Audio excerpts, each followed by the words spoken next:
What if everything we thought we knew about the past was wrong?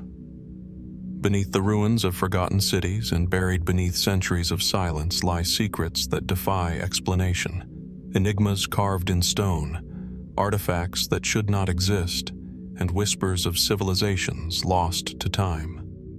For thousands of years, humanity has searched for answers, yet the earth still guards mysteries we cannot comprehend. Chambers sealed within the Great Pyramid, messages etched into desolate deserts, and relics that suggest knowledge far beyond their era. Who built these structures? Why were they abandoned? And what truths have been deliberately hidden from history?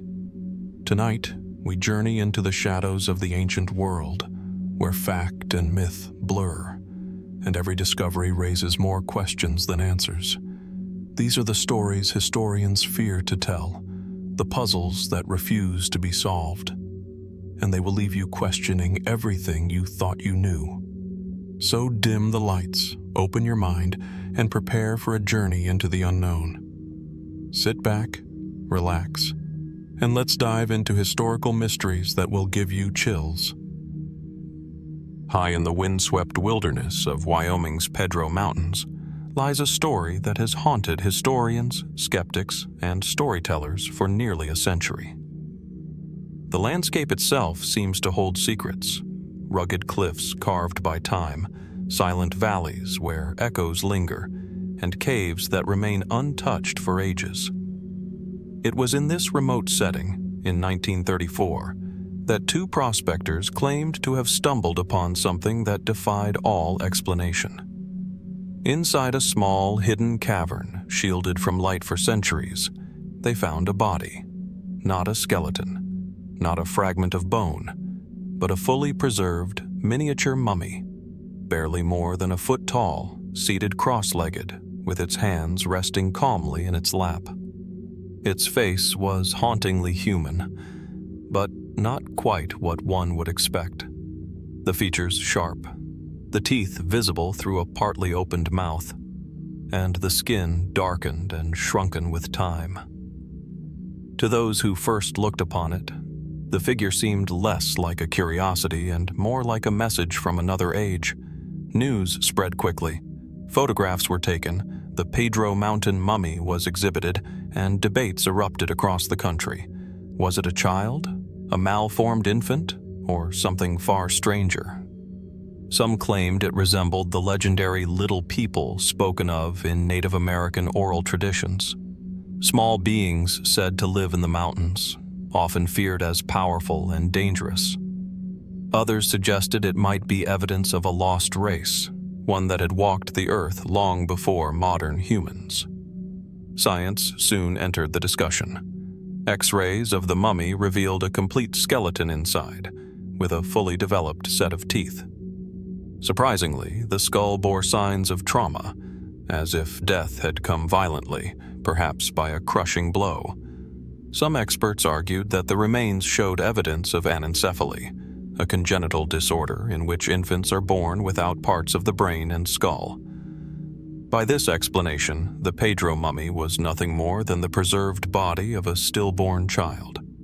A tragic discovery, yes, but not a supernatural one.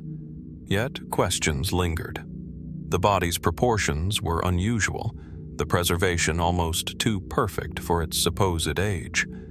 The cave's conditions were unlikely to produce such natural mummification, and the legends, those persistent tales of little people among the Shoshone, Crow, and other tribes, refused to fade into the background. Were these simply myths, shaped by human imagination? Or echoes of something witnessed long ago, passed down through generations?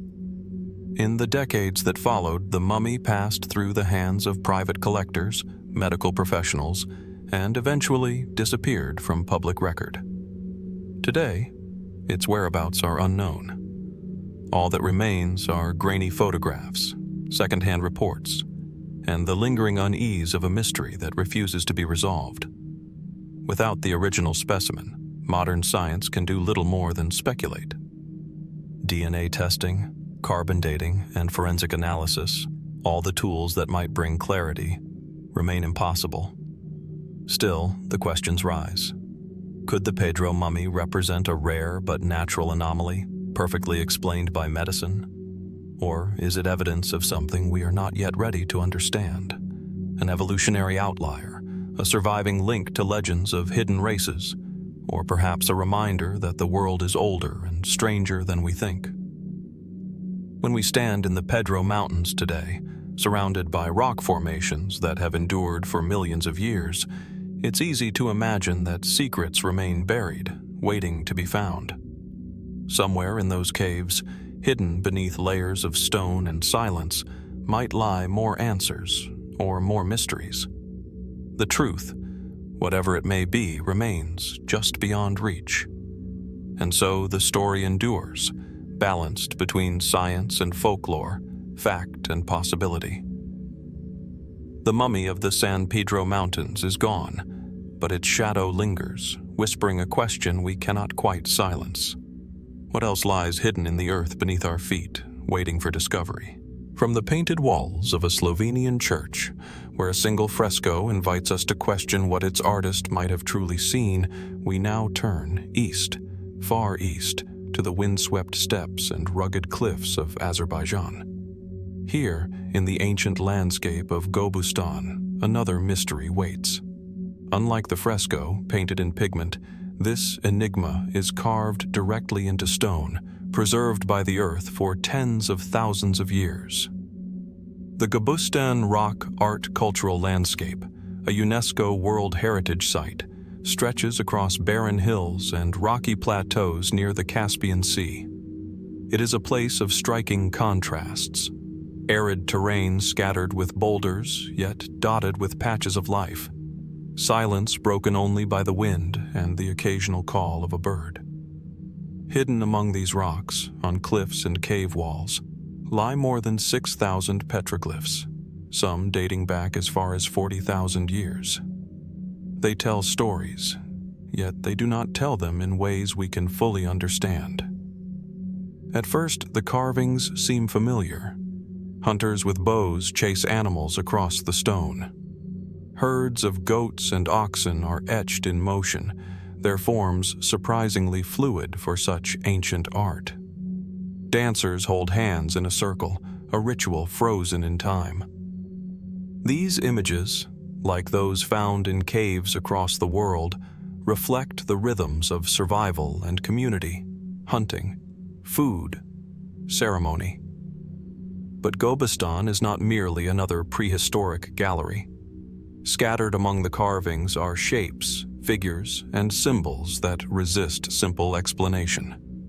There are long boats with high prows that bear a striking resemblance to the reed vessels still used in Mesopotamia, and even to Viking ships carved thousands of years later, half a world away. How did such an image appear here, on the shores of the Caspian, carved by people who lived long before known civilizations developed oceanic travel? Was it a coincidence of design, or a clue that ancient cultures were far more connected than we imagine? Even more curious are the human figures. Some are tall and thin, drawn with elongated bodies and strange helmet-like heads. Unlike the naturalistic depictions of animals, these figures seem abstract, almost otherworldly.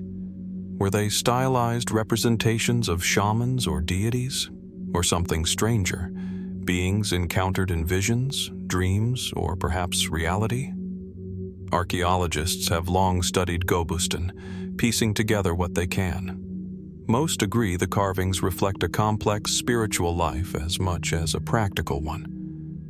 The dancing figures, for instance, may represent ritual ceremonies linked to fertility, the changing seasons, or the cycles of the hunt. The animal herds could symbolize not just food but sacred totems. The boats may reflect trade or migration along waterways that have since changed or disappeared. Yet the sheer variety of images and the span of time across which they were made complicates the picture. Generations of carvers left their marks here, layer upon layer, in a kind of dialogue across millennia. Were they recording history, teaching future generations? or leaving behind messages intended for something or someone else. Some symbols seem strikingly modern. Spirals, suns, and star-like figures dot the stone. A few researchers argue these may represent celestial knowledge, maps of the heavens, or even early attempts at a calendar. Others see them as universal motifs, shapes the human mind naturally creates, recurring across cultures with no direct connection. And then, as with so many ancient mysteries, speculation extends beyond the accepted bounds of archaeology. Some fringe interpretations claim the Gobustan carvings reveal encounters with beings not of this earth. The elongated figures with helmet-like heads, they argue, resemble spacesuits.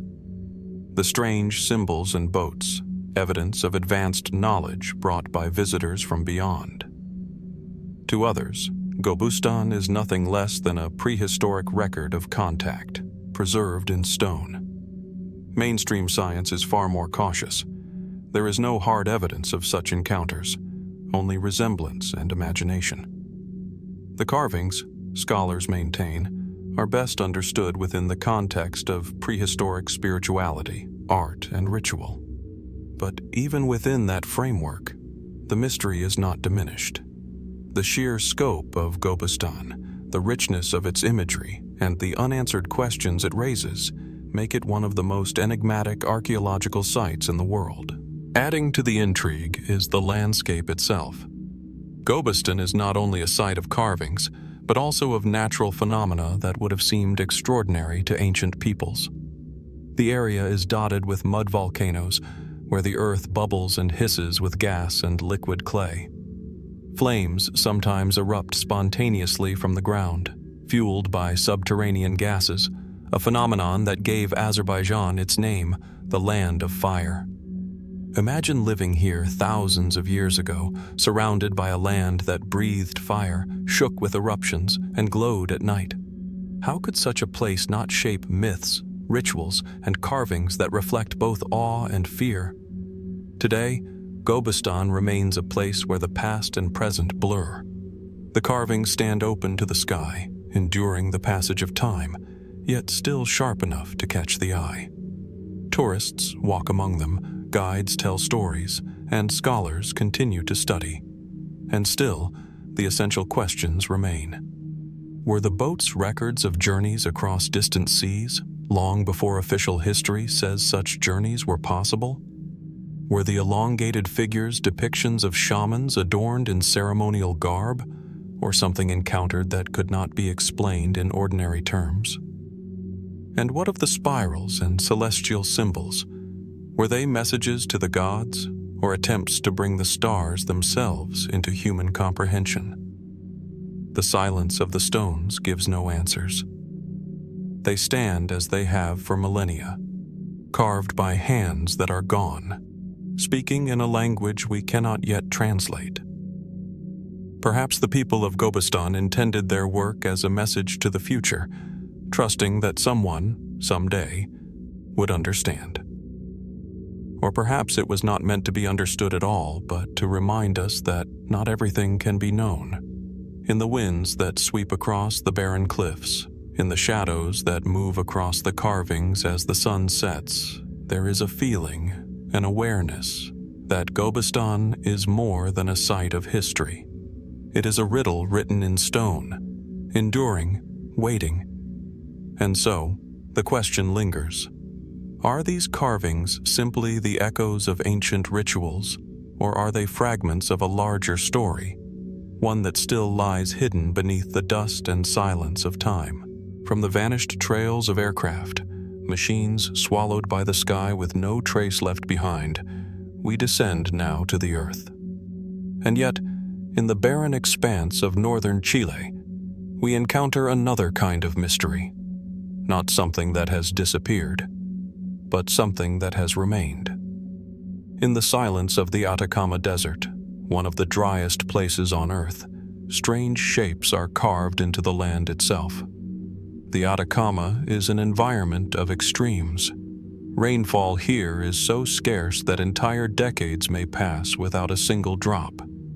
The soil is parched, the air thin and unforgiving, and the horizon stretches endlessly under a burning sun. To stand in the desert is to feel both the weight of isolation and the passage of immeasurable time. And it is here, scattered across rocky hillsides and barren plains, that thousands of geoglyphs, vast figures etched into the earth, stare back at us from antiquity. Some are simple geometric forms, circles, squares, and spirals, patterns that seem to echo mathematical precision. Others take on the shapes of animals, llamas, foxes, birds, etched in outlines that can be recognized even today. Still others depict human-like figures, stylized, elongated, or adorned with mysterious headpieces. The largest of them all, the so-called Atacama giant, stretches nearly 400 feet high on the side of a hill, a colossal humanoid figure gazing out across the desert as if watching over the land. Who made these designs, and why? Archaeologists suggest that many of the geoglyphs were created between 600 and 1500 CE, likely by cultures that thrived along ancient trade routes. The desert, harsh though it may be, was once crossed by caravans of llama herders transporting goods across vast distances. In this view, the geoglyphs may have served as signposts, markers pointing the way along paths that snaked through the arid landscape. Other interpretations see them as religious or ritualistic in nature. Some animals appear in patterns that suggest fertility rites, agricultural cycles, or offerings to deities. The sheer size of the figures implies that they were meant to be seen from above, or at least from surrounding hills, suggesting a symbolic or ceremonial purpose rather than one purely practical. Yet the deeper we look, the stranger it becomes. The Atacama giant, for instance, is often interpreted as a deity linked to astronomy, its head adorned with what may represent solar rays or celestial markers.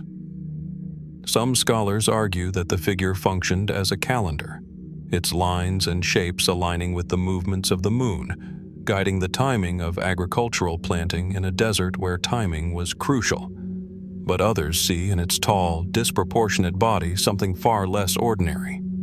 The enormous eyes, the rigid stance, and the peculiar headpiece have led some to compare it with depictions of beings not of this world. Why would desert cultures invest so much energy in carving massive figures into barren hillsides, visible only at scale and often difficult to comprehend from the ground? Were they messages to the gods, visible from the heavens? Or were they meant for human travelers, reminders of belief, identity, and power carved into the land itself? Speculative voices suggest another possibility, that the geoglyphs were not simply for gods or humans, but for something, or someone, else. To these thinkers, the figures might be messages, markers, or even landing signals for visitors from beyond our planet. The resemblance of the Atacama giant to modern alien imagery is cited as evidence, though mainstream scholars caution that such comparisons often say more about our imagination than about the ancient past. Still, the mystery persists. Unlike other geoglyphs of the world, such as Peru's Nazca lines, the Atacama figures are not concentrated in one central location, but are scattered widely across the desert. More than 5,000 have been documented, varying in size, style, and purpose. This distribution raises questions. Were they created by a single culture, or by multiple groups over centuries, each adding their mark to the desert canvas? Were they connected to each other, forming a vast symbolic map across the land? Or do they represent a patchwork of traditions, overlapping but never fully unified? What is certain is that the Atacama Desert preserved them. The same dryness that makes the region nearly lifeless has also frozen these figures in time. While human civilizations rose and fell, while empires conquered and collapsed, the geoglyphs remained, silent, patient, enduring. And as we study them, new questions emerge. Some researchers argue that not all the figures date to the same period, suggesting layers of meaning and shifting purposes. A spiral carved centuries earlier may have been reinterpreted by later cultures, its significance transformed. Could it be that the Atacama geoglyphs were not one message, but many, an evolving dialogue between humans and their gods, their land, or perhaps their fears? Standing before the Atacama giant today, one cannot help but feel watched in return. The figure dominates the hillside, larger than life, its expression unreadable. Was it a guardian, a warning, a calendar, or something else entirely? We do not know. What we do know is that the geoglyphs continue to resist complete explanation. Mainstream archaeology offers context and insight, yet the sheer variety of the images, animals, humans, symbols, and abstract forms ensures that mystery lingers at their edges. Every interpretation opens another question. Every answer leaves a silence in its wake. From the air, the figures are breathtaking. From the ground, they are haunting. And across centuries, they whisper the same truth, that humanity has always sought to inscribe meaning onto the world, to leave messages in the earth itself. Whether those messages were for gods, for travelers, or for something we cannot yet imagine remains an open question. In the stillness of the Atacama Desert, the geoglyphs endure. They are not lost, like planes that vanish into the clouds. They remain, carved into stone, waiting. But perhaps that makes them even more unsettling. They are here, in plain sight, and yet we do not understand them. And so the desert poses its silent question. Who carved these giants and symbols into the earth, and who, across the ages, were they meant to be seen by?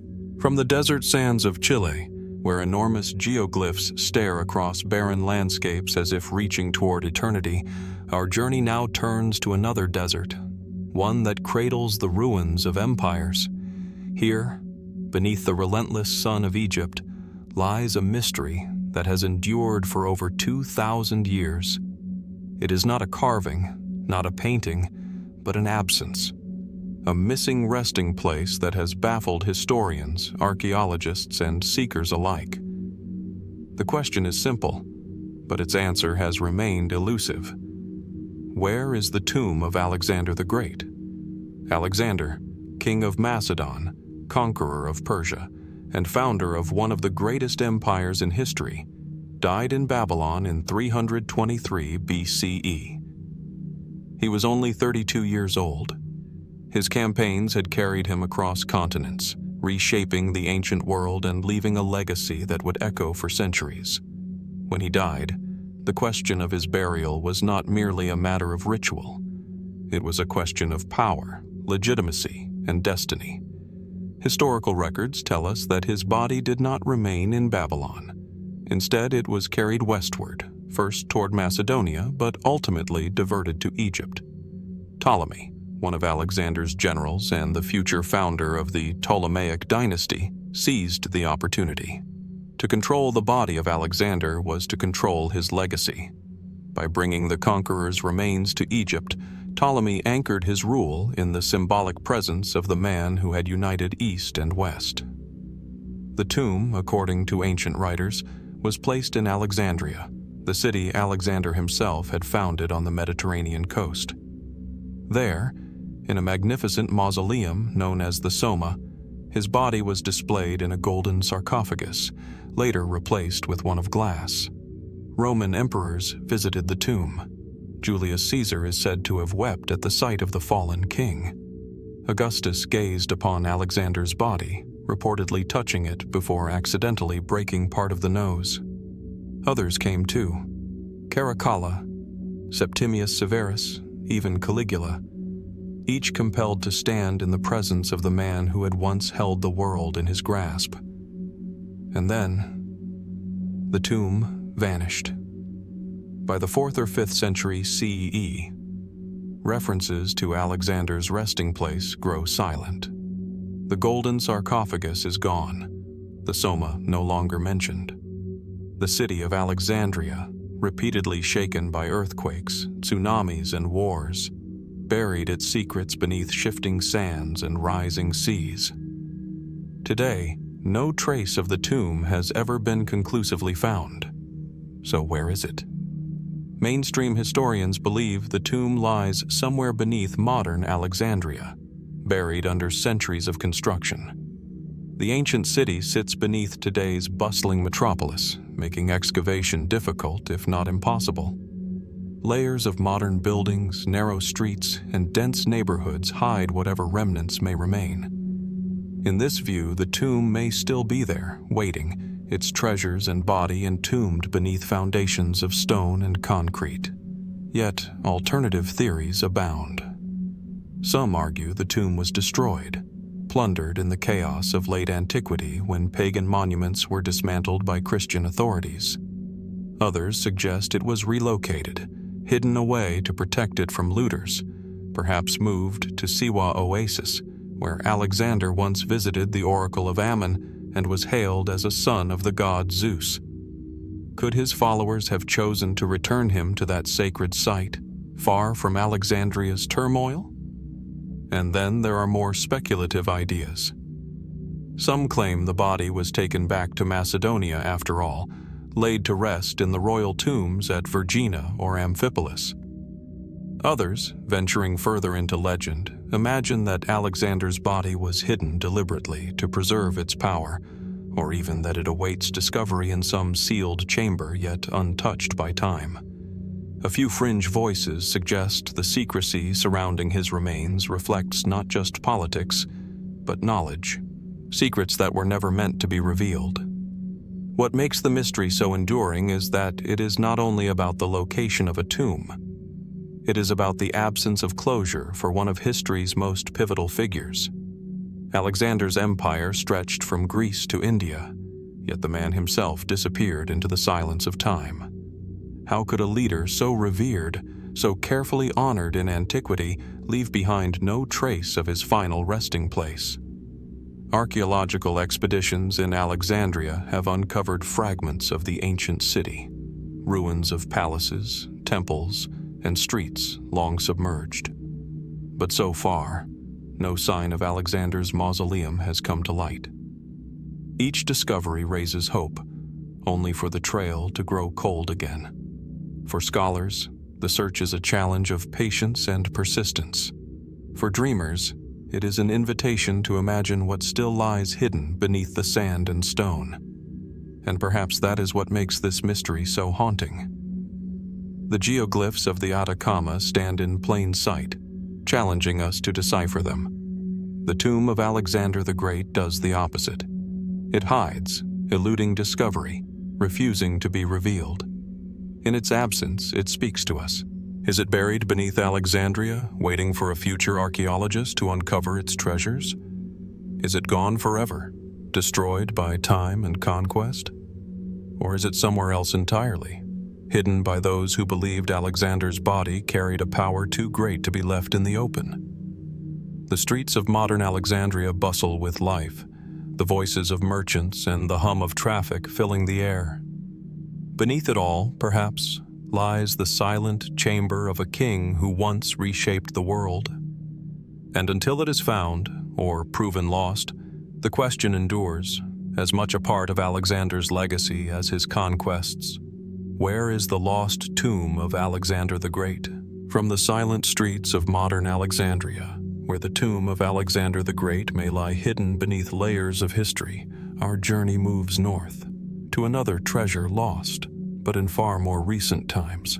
Not a resting place of a conqueror, but a masterpiece of art, light, and unimaginable craftsmanship. A room so radiant it was called the eighth wonder of the world. And yet today, it exists only in fragments and in memory. This is the story of the Amber Room. Imagine walking into a chamber where the walls glow as if lit from within. Panels of golden amber, translucent, shimmering, stretch from floor to ceiling, carved with delicate patterns and framed in gilded wood. Mirrors catch the light, multiplying it into endless reflections, while mosaics and gilded ornaments give the impression of a place caught between dream and reality. Visitors described it as overwhelming, as if stepping into a jewel. That was the Amber Room, an unrivaled creation of art and opulence, born in the early 18th century. First designed in Prussia and later gifted to Tsar Peter the Great of Russia, the Amber Room was installed in the Catherine Palace near St. Petersburg. Over time, it expanded, restored, and enhanced until it reached its legendary splendor. It was more than decoration. It was a statement, a declaration of wealth, culture, and power.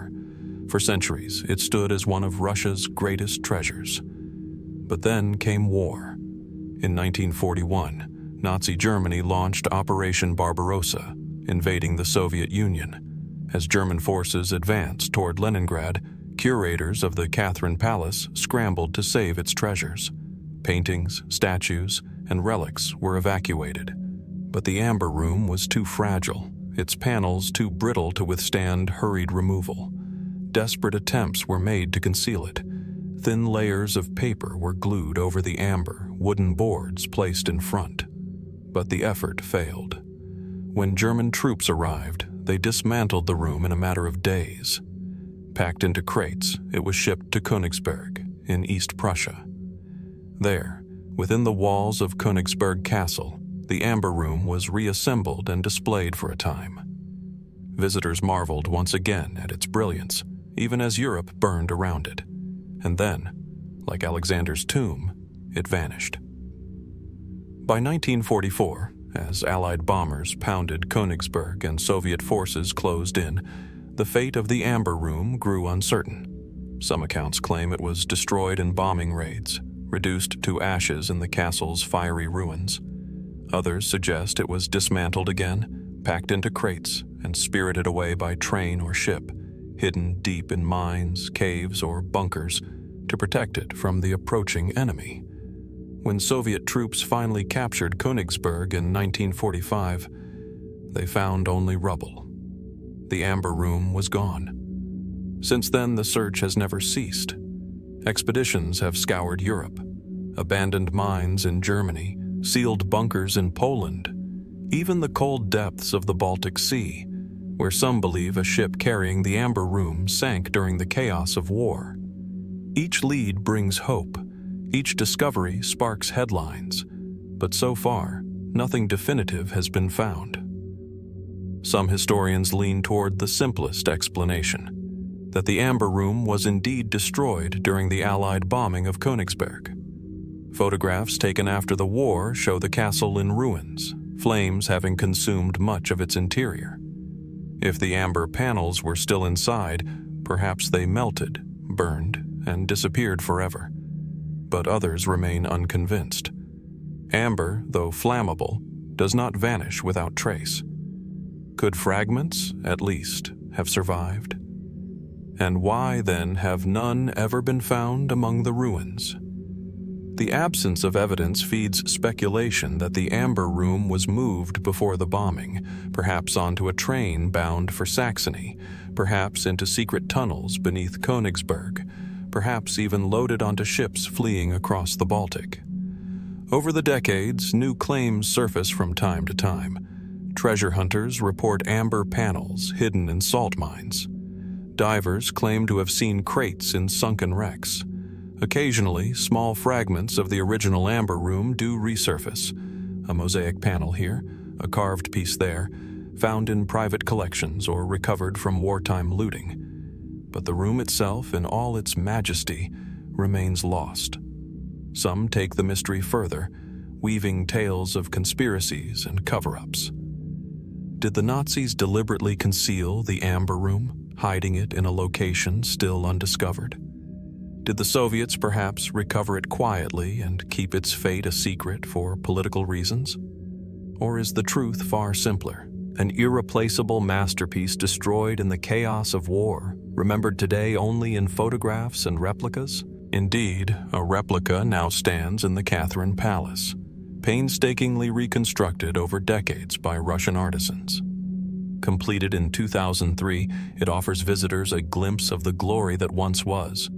Yet, it is only a shadow, a recreation. The original, the panels touched by 18th century craftsmen, admired by emperors and kings, stolen by an army, remains missing. And so the Amber Room lives on in absence, its mystery heightened by the fact that it was once so real, so tangible. Unlike Alexander's tomb, which has been hidden for over 2 millennia, the Amber Room disappeared within living memory, under the scrutiny of modern records and photographs. And yet the result is the same: silence, uncertainty, and speculation. Perhaps one day, in the depths of a mine, behind the sealed doors of a forgotten bunker, or on the floor of the Baltic, the Amber Room will be found. Or perhaps it is gone forever, a casualty of war and fire.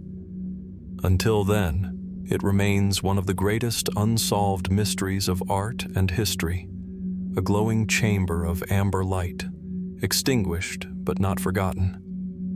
And we are left to wonder, is the Amber Room still out there, waiting to be rediscovered?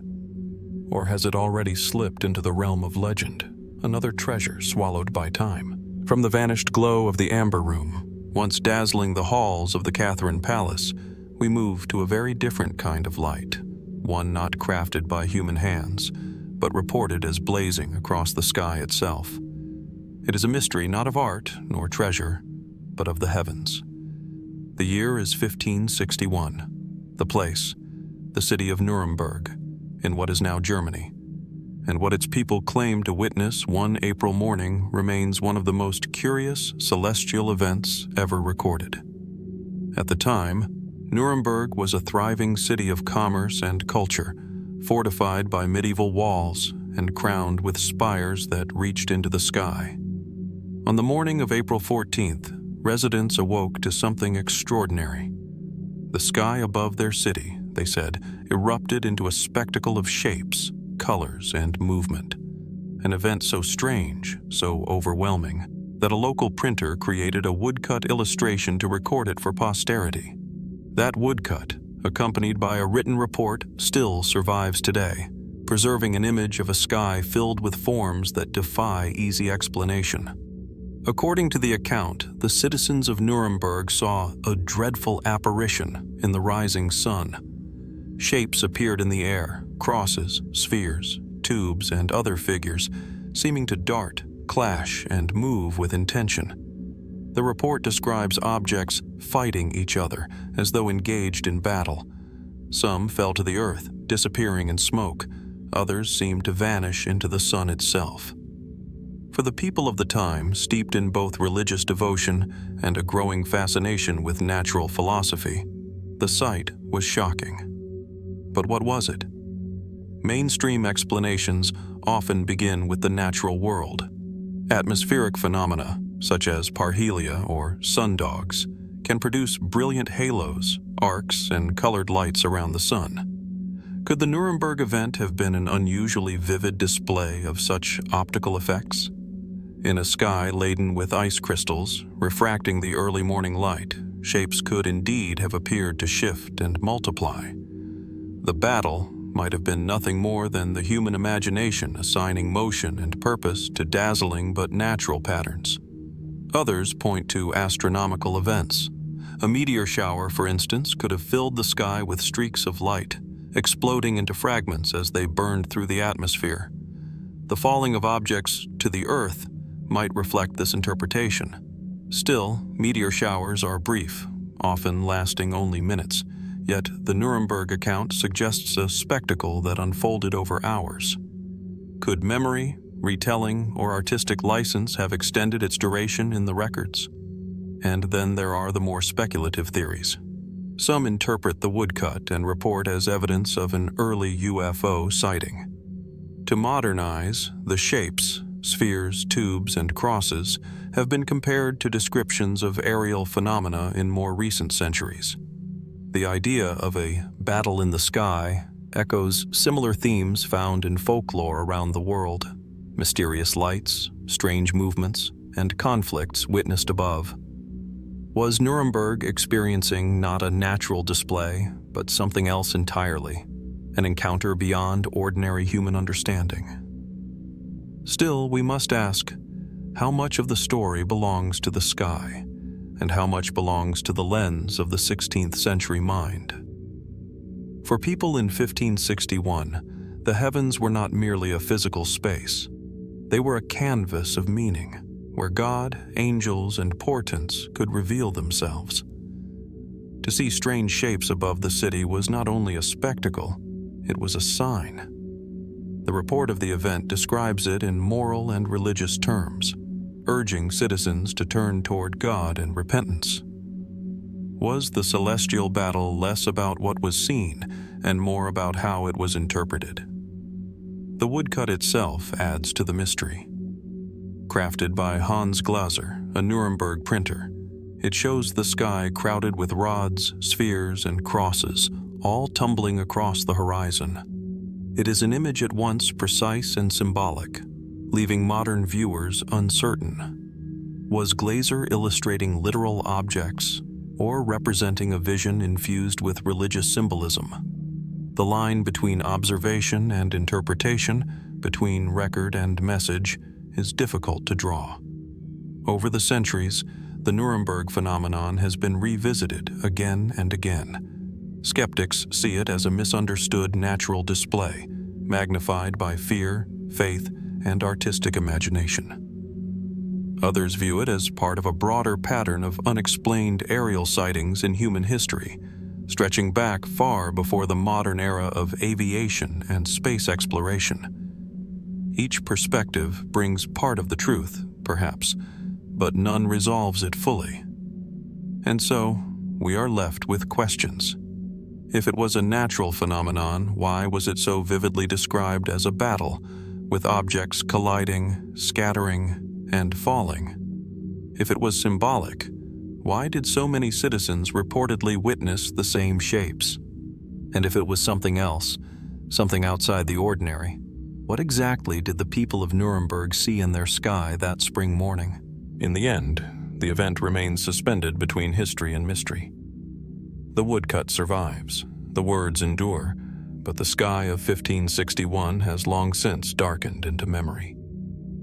Was it merely the play of sunlight and clouds, an atmospheric puzzle now lost to time? Or was it something more? An intrusion into our world from beyond, fleeting but unforgettable? Just as the amber room lingers in absence, so too does the Nuremberg phenomenon linger in uncertainty.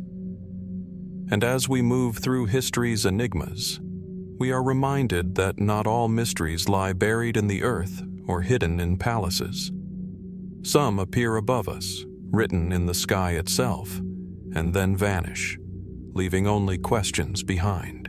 From the skies over Nuremberg, where citizens once witnessed objects that defied explanation, our journey now returns to Earth, to a land shaped by stone and memory, where another kind of mystery unfolds. One written not in celestial events, but in the ruins of human ambition. We travel to the Peloponnese, the heartland of what was once the Mycenaean civilization, a society that flourished in Greece over 3,000 years ago, only to vanish almost overnight. The landscape is rugged and sun-drenched. Rolling hills give way to jagged cliffs, olive groves cling to terraces, and ancient citadels perch atop hills as if frozen in vigilance. Among them, the imposing fortress of Mycenae itself rises, with its cyclopean walls of massive stones, monumental gateways, and labyrinthine tombs that once housed kings and their treasures. Archaeologists and travelers alike marvel at the scale and sophistication of these constructions, walls so massive that later generations believed only the mythical Cyclopes could have lifted such stones. Tholos tombs, beehive-shaped, with chambers of gold and bone, artifacts of bronze, gold, and ivory testifying to a culture of wealth and artistry. Yet for all its grandeur, the Mycenaean world collapsed around 1200 BCE. Cities were burned or abandoned, palaces fell into ruin, and an intricate civilization, once a beacon of power in the Aegean, disappeared from the historical record. What happened? Scholars have long debated the cause. Some point to natural disasters. Earthquakes are common in the region, and seismic activity could have weakened walls, toppled buildings, and sparked widespread instability. Archaeological layers do show evidence of fires and destruction, suggesting sudden catastrophe. Others note the possibility of prolonged drought or climate change, which could have disrupted agriculture, led to famine, and forced populations to migrate or fight over scarce resources. Yet these explanations, while plausible, fail to fully account for the suddenness and scale of the collapse. Across the Mycenaean world, from Tiryns to Pylos to Thebes, palaces fell nearly simultaneously. If natural disaster were the cause, why would it strike so uniformly across hundreds of kilometers? If famine or climate stress played a role, why did the collapse seem so abrupt rather than gradual? Another line of thought points to internal unrest. Some historians speculate that civil strife, social upheaval, or rebellion may have destabilized the palaces. Archaeologists note changes in the distribution of wealth and the breakdown of administrative systems, suggesting that internal conflict could have weakened the societal structure. But even this theory cannot fully explain the simultaneous disappearance of complex trade networks, maritime dominance, and cultural achievements that once defined Mycenaean Greece. There is also evidence of external threats. Around this time, the so-called Sea Peoples appeared in Egyptian records, groups of warriors and migrants whose movements devastated regions across the eastern Mediterranean. Could the Mycenaeans have fallen victim to invasions, their cities burned, their palaces looted, their civilization scattered? Some traces suggest large-scale destruction consistent with attack, but again, there is no definitive account. No inscriptions or records from Mycenae itself describe the catastrophe, leaving the narrative frustratingly incomplete, and so the mystery deepens. Unlike other ancient societies, the Mycenaeans left behind records, linear bead tablets, inventories of goods, lists of soldiers, and bureaucratic notes. But these, too, abruptly end. There is no explanation from the people themselves, only silence in the aftermath. The brilliance of a civilization disappears as quickly as it had risen, leaving only stone, bronze, and memory. Speculative theories venture even further. Some suggest that systemic societal collapse, a combination of famine, disease, warfare, and climate stress, could have overwhelmed even the most resilient polities. Others wonder whether contact with unknown external cultures, trade disruptions, or mass migrations triggered a domino effect across the Aegean. Fringe voices even propose astronomical or cosmic influences, meteor strikes or climatic anomalies recorded in ice cores as potential catalysts, though evidence remains circumstantial. What is remarkable is the scale of the collapse. Unlike smaller city-states or settlements, the Mycenaean civilization dominated a vast region. Trade networks stretched across the Aegean and into Anatolia. Fortresses and palaces showcased advanced architecture, and artistry reached levels of refinement rarely seen in the ancient world. For all this sophistication to vanish so completely is unprecedented for its time. How could a society capable of monumental construction, sophisticated record-keeping, and far-reaching influence simply cease to exist? The ruins themselves are haunting. Walk the remains of Tiryns or Mycenae today, and the Cyclopean walls seem to watch in silence. Tombs, once filled with gold, stand empty. Frescoes that once depicted warriors, chariots, and daily life are now faded fragments on stone. The weight of what was lost presses down. Knowledge, power, and stories, all vanished, leaving only questions. And yet, even in their disappearance, the Mycenaeans speak to us. They challenge us to reconstruct the past, to imagine the complexity of their world, and to ponder the forces, natural, human, and perhaps unknown, that can dismantle even the most formidable societies. Their collapse reminds us that civilization, no matter how advanced, is fragile. That history is as much defined by absence as by presence. As we stand in the Peloponnesian sun, looking across hills once alive with Mycenaean cities, one cannot help but wonder, were the Mycenaeans undone by forces entirely within their control or by events beyond understanding? Was it a slow erosion of social cohesion, a sudden invasion, or some combination of factors lost to time?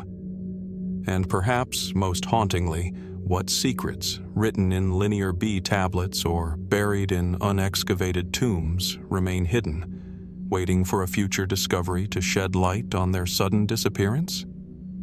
The ruins remain, silent yet eloquent. The walls, tombs, and scattered artifacts are the only witnesses to the end of a world. And in their quiet testimony, they remind us of history's enduring enigma, that sometimes even the most powerful civilizations can vanish almost overnight, leaving only questions and the chilling certainty that we may never fully know the truth. From the ruins of the Mycenaean citadels, where an entire civilization vanished under circumstances still debated by historians, we turn now to the cradle of civilization itself, the fertile plains of Mesopotamia.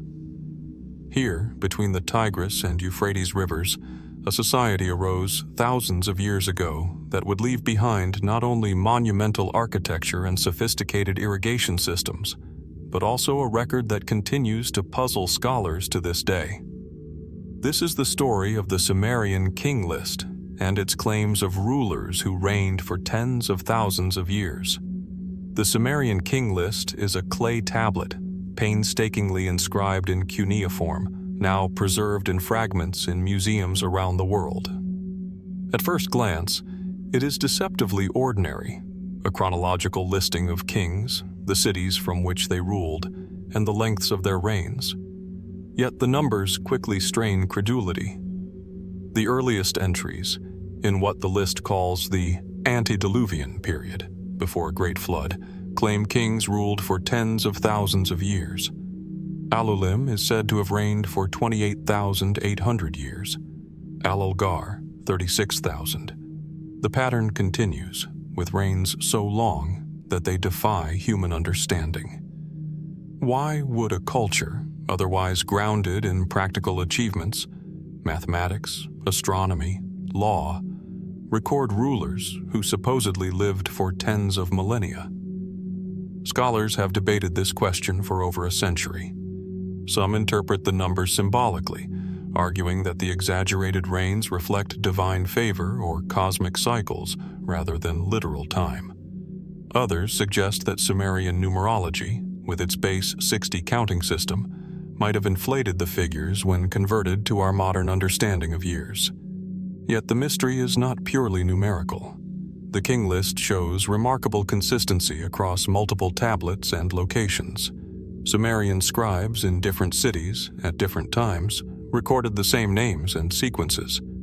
Even after the alleged flood, a cataclysm that reshaped the land and society, later kings continued the sequence with shorter, more believable reigns.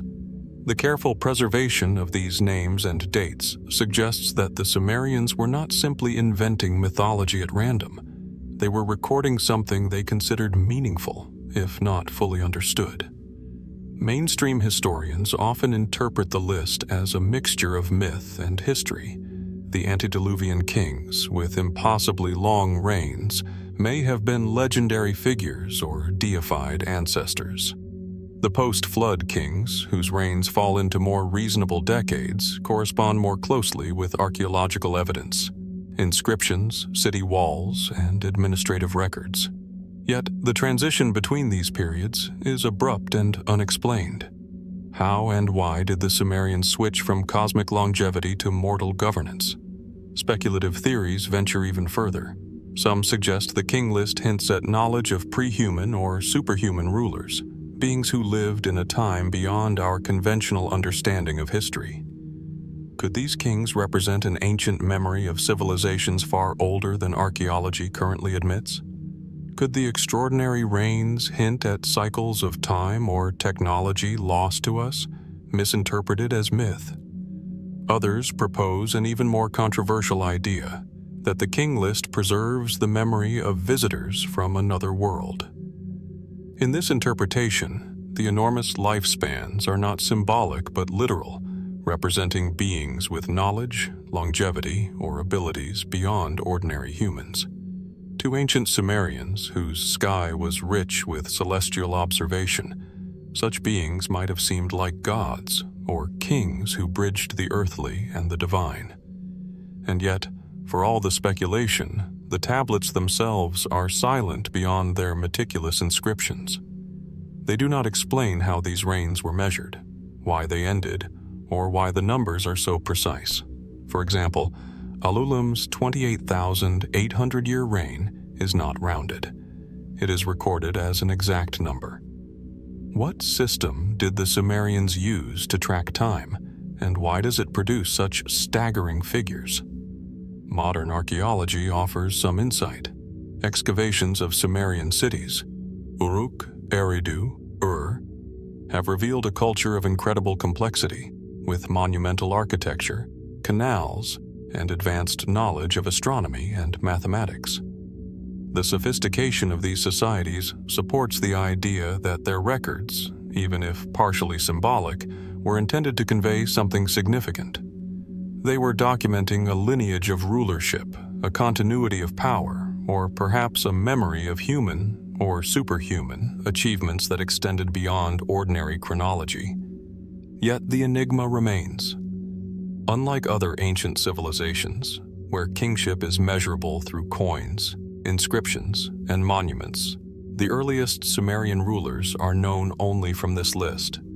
There is no independent verification of 28,000-year reigns, no material evidence of immortality or extended lifespans, and still, the king list exists, repeatedly copied, carefully preserved, and transmitted through centuries. Its persistence suggests it held meaning beyond mere legend. The king list forces us to confront a fundamental tension in history, the line between myth and reality, between human memory and what might have truly occurred in the distant past. Could it be that civilizations older than we imagine existed, and their memory became intertwined with the early Sumerians' own understanding of divinity and kingship? Or is it a sophisticated allegory, encoding knowledge, astronomy, or cosmology in the guise of lifespans? What makes the Sumerian king list especially haunting is its blend of precision and impossibility. The Sumerians measured their world with care.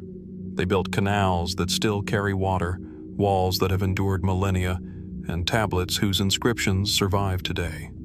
And yet, they record rulers who surpass the limits of human experience, whose reigns cannot be reconciled with biology, politics, or archaeology. It is a reminder that ancient peoples, for all their sophistication, sometimes embedded mysteries within their records, leaving puzzles that continue to captivate us. As we hold these tablets in imagination, cuneiform characters pressed into clay, the names of kings who lived for tens of thousands of years, we are forced to wonder, what did the Sumerians truly know? Were they encoding distant memories, divine myths, astronomical calculations, or knowledge of things we no longer understand? And perhaps most chillingly, what else from the distant past lies hidden, preserved in fragments of clay or stone, waiting for discovery? The Sumerian king list, like the ruins of Mycenaean before it, reminds us that history is not always linear, and that human memory can preserve astonishing tales that defy conventional explanation. It stands as a testament to the enduring allure of the unknown, and the unsettling thought that, in the depths of human history, there may exist truths far stranger than we dare imagine. From the clay tablets of Sumer, where kings are said to have ruled for tens of thousands of years, we turn now to another ancient enigma, this time resting not in written records, but in human remains. In the arid plains of southern Peru, where the Nazca lines stretch across the desert like silent messages etched in the earth, archaeologists have uncovered skeletal remains that challenge conventional understanding of the past. Elongated skulls, some unlike anything seen in normal human anatomy. The Nazca region is a landscape of extremes, a vast plateau of sun-baked earth, with jagged ridges and dry riverbeds. It is one of the driest places on the planet. Winds whip dust across the barren ground, and the horizon stretches uninterrupted for miles, punctuated only by the occasional foothill or solitary cactus. Here, over 1,000 years ago, the Nazca people created one of the most mysterious and enduring puzzles of human history: the geoglyphs of animals, humans, and geometric shapes, visible only from the air. And it is amidst this same desolate terrain that archaeologists have found remains that defy expectations. Skulls that are elongated, sometimes dramatically so, with proportions unlike those of ordinary human crania. These skulls are not mere anomalies. Scientific analysis confirms that many show deliberate modification. Unlike natural deformities caused by disease or congenital conditions, the elongation appears to have been intentional, achieved by binding the skulls of infants with boards or cloth, a practice documented in multiple ancient cultures around the world. In some cases, the elongation is subtle. In others, the skulls take on an almost conical, otherworldly shape. The largest specimens show cranial volumes that exceed what would normally be expected for a human head. Why did the Nazca practice this ritual of cranial deformation? Anthropologists suggest it may have been a marker of social status, a rite of passage, or a way to distinguish elites from commoners. Elongated heads could have signified nobility, religious authority, or even a closer connection to the divine. The ritual itself would have required care and precision, often starting in infancy and continuing for years. A commitment suggesting that the results were highly valued within Nazca society. Yet, even with these explanations, questions remain. Some of the elongated skulls recovered from the Nazca region display characteristics that do not fit neatly into modern human anatomy. Their cranial vaults are unusually large, the shape is highly uniform, and some skulls exhibit features that differ from typical skeletal patterns, features that have sparked debate among anthropologists, archaeologists, and fringe theorists alike. Are these simply extreme examples of intentional deformation, or do they represent something altogether different? Skeptics argue for a straightforward interpretation. The elongated skulls are the result of cultural practices, not evidence of a different species or extraordinary heritage.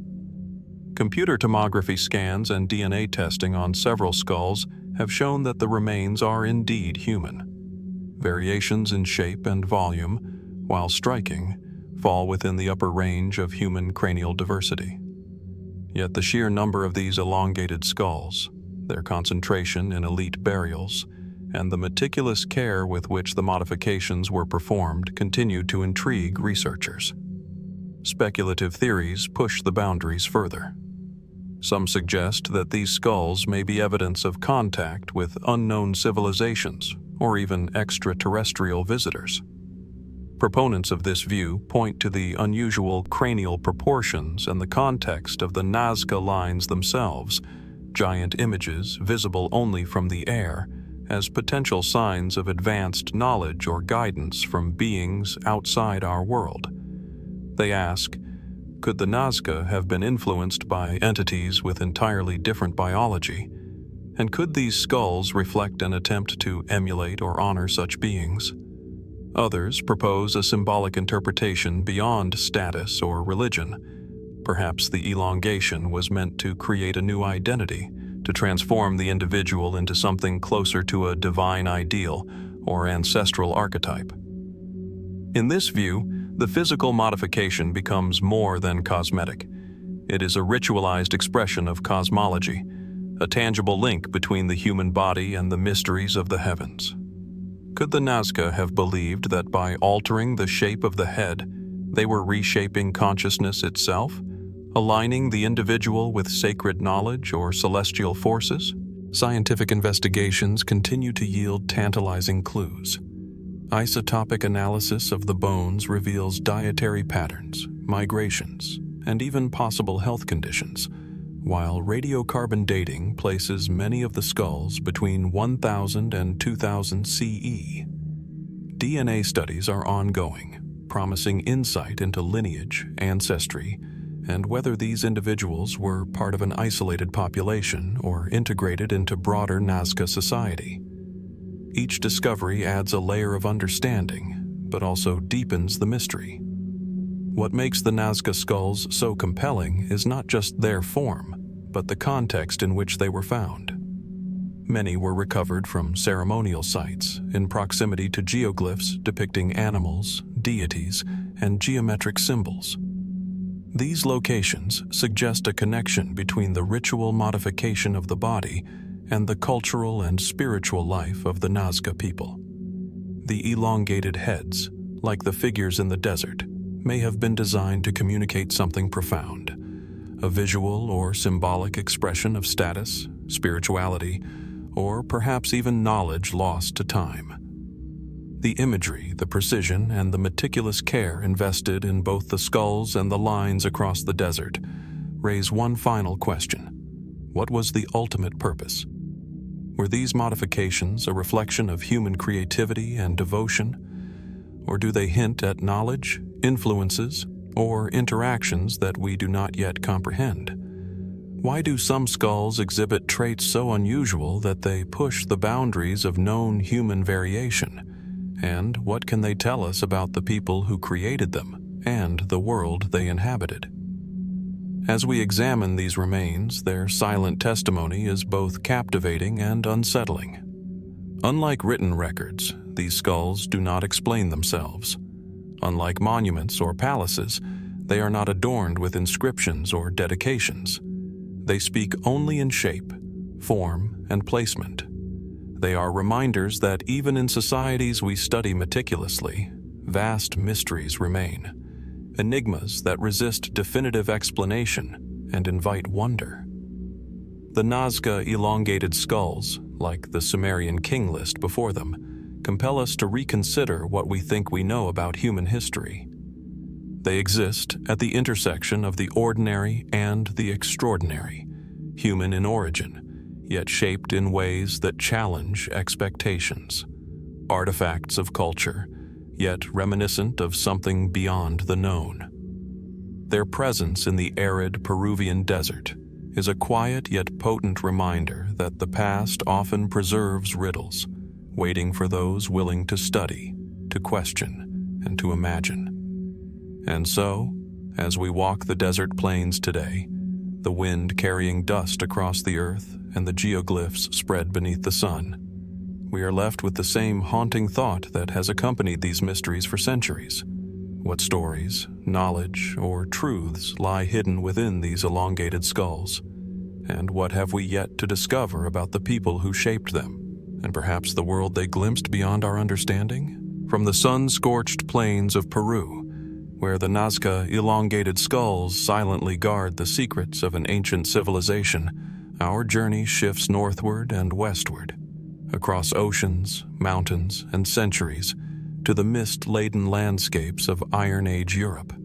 Here, amidst dense forests, rolling hills, and sacred groves, another enigma awaits: the mysterious rites of the Druid priests.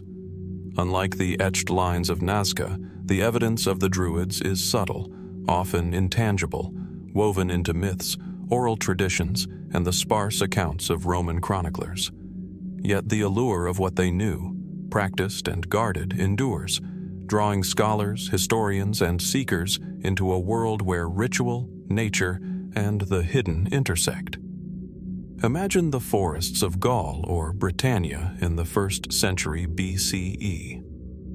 Towering oaks, their roots gripping the soil for centuries, cast long shadows across the forest floor. Mist clings to the undergrowth, and the air is alive with the rustle of leaves and the distant calls of birds. Within these woods, the Druids held their sacred spaces, known as Nemeton, clearings where ritual and nature intertwined, where humans and the divine were said to meet. No written records survive from the Druids themselves. What we know comes largely from outsiders, such as Julius Caesar, whose descriptions, though detailed, carry the biases and awe of a Roman observer encountering a foreign spiritual tradition. According to these sources, the Druids were priests, judges, and advisors, guiding their people not only in matters of faith but also in law and governance. They were teachers of sacred knowledge, keepers of wisdom passed down orally from generation to generation. Their influence was immense, yet their methods remain obscured. Why did they leave no written texts? Was it to preserve secrecy, to prevent their wisdom from being corrupted, or because their knowledge was meant to exist only in memory and spoken word? We do know certain practices. Druids performed ceremonies in groves rather than temples, placing profound significance on natural features, oak trees, mistletoe, rivers, and stones. Some accounts describe offerings of food, drink, or even human sacrifice, though these reports are heavily debated. Archaeological evidence is scarce, yet sacred sites such as Stonehenge and Avebury hint at astronomical knowledge and ceremonial sophistication that align with the Druidic ethos.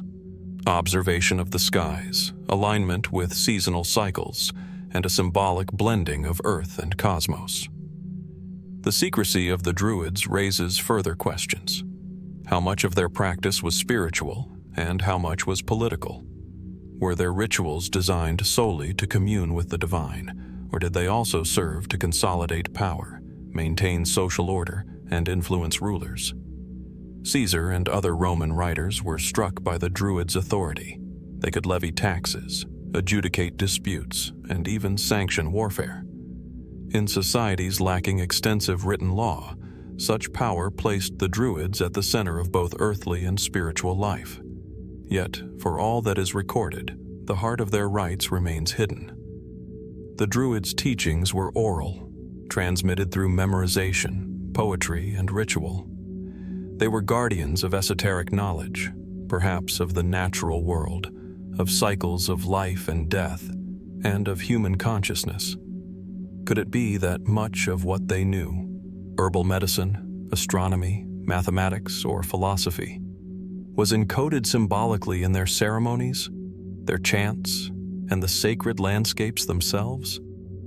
And if so, how much of this wisdom has been irrevocably lost to time, destroyed not by nature, but by the deliberate suppression of Roman conquest and the later spread of Christianity across Europe? Speculative theories abound. Some suggest that the Druids possessed knowledge of the stars far beyond that expected for their era, using the alignment of stones and groves to track celestial events and seasonal shifts. Others argue that their practices involved altered states of consciousness, meditation, or psychoactive plants, allowing them to experience the world in ways inaccessible to ordinary humans. A few fringe interpretations even hint at mystical or esoteric connections, imagining Druids as intermediaries between humans and unseen forces, capable of influencing not just society, but reality itself.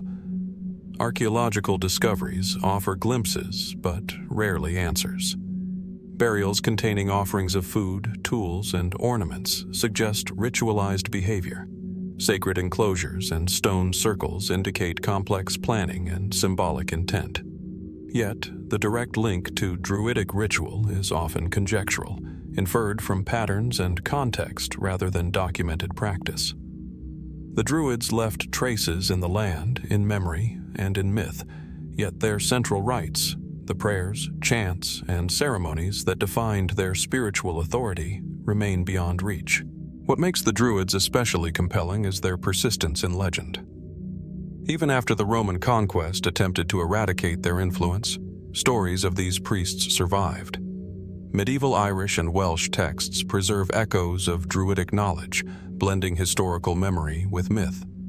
Folklore recounts Druids as seers, healers, and wise counselors, figures who could bridge the material and spiritual worlds.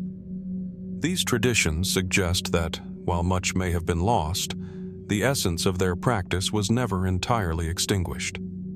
The mystery is compounded by the contrast between secrecy and visibility. Druids were highly influential, shaping politics, law, and culture, yet they operated in shadows, in groves and forests, away from the scrutiny of those outside their circle. Could this deliberate concealment explain why so little tangible evidence remains? Were their rites meant to be invisible, experiential, and transformative rather than permanent and tangible? And if so, does this mean that the full understanding of Druidic wisdom may forever elude us, locked in oral tradition and landscapes long reclaimed by nature? Even today, the landscapes of Britain, Ireland, and France hold echoes of these hidden practices. Ancient groves and stone circles, now silent and weathered, still exude an aura of sanctity. Archaeologists and historians walk these grounds, imagining ceremonies in mist, rituals timed to the solstices, and the low murmur of chants blending with the wind. The air itself seems to carry memory, as if the earth remembers what the written record cannot convey. And so, as we consider the Druids' hidden rites, we are left with questions that are both tantalizing and elusive. What was the full extent of their knowledge? How did they perceive the world? And what did they understand about life, death, and the cosmos that we have yet to grasp? Were they simply priests within a cultural framework, or guardians of a wisdom so profound that it could not be written or revealed to the uninitiated? The Druids, like the Nazca elongated skulls before them, remind us that human history is often shaped as much by what is hidden as by what is revealed. They operated in silence, in forests and groves, leaving behind only fragments of their world, myths, stone circles, and echoes of ritual. Yet even these fragments provoke awe, curiosity, and speculation. They challenge us to imagine a society where knowledge, spirituality, and power were intertwined in ways that resist full understanding. In the end, the hidden rites of the Druids remain a testament to the enduring allure of secrecy. They remind us that the past is not always fully accessible, and that some knowledge may have been intentionally preserved beyond the reach of ordinary observation.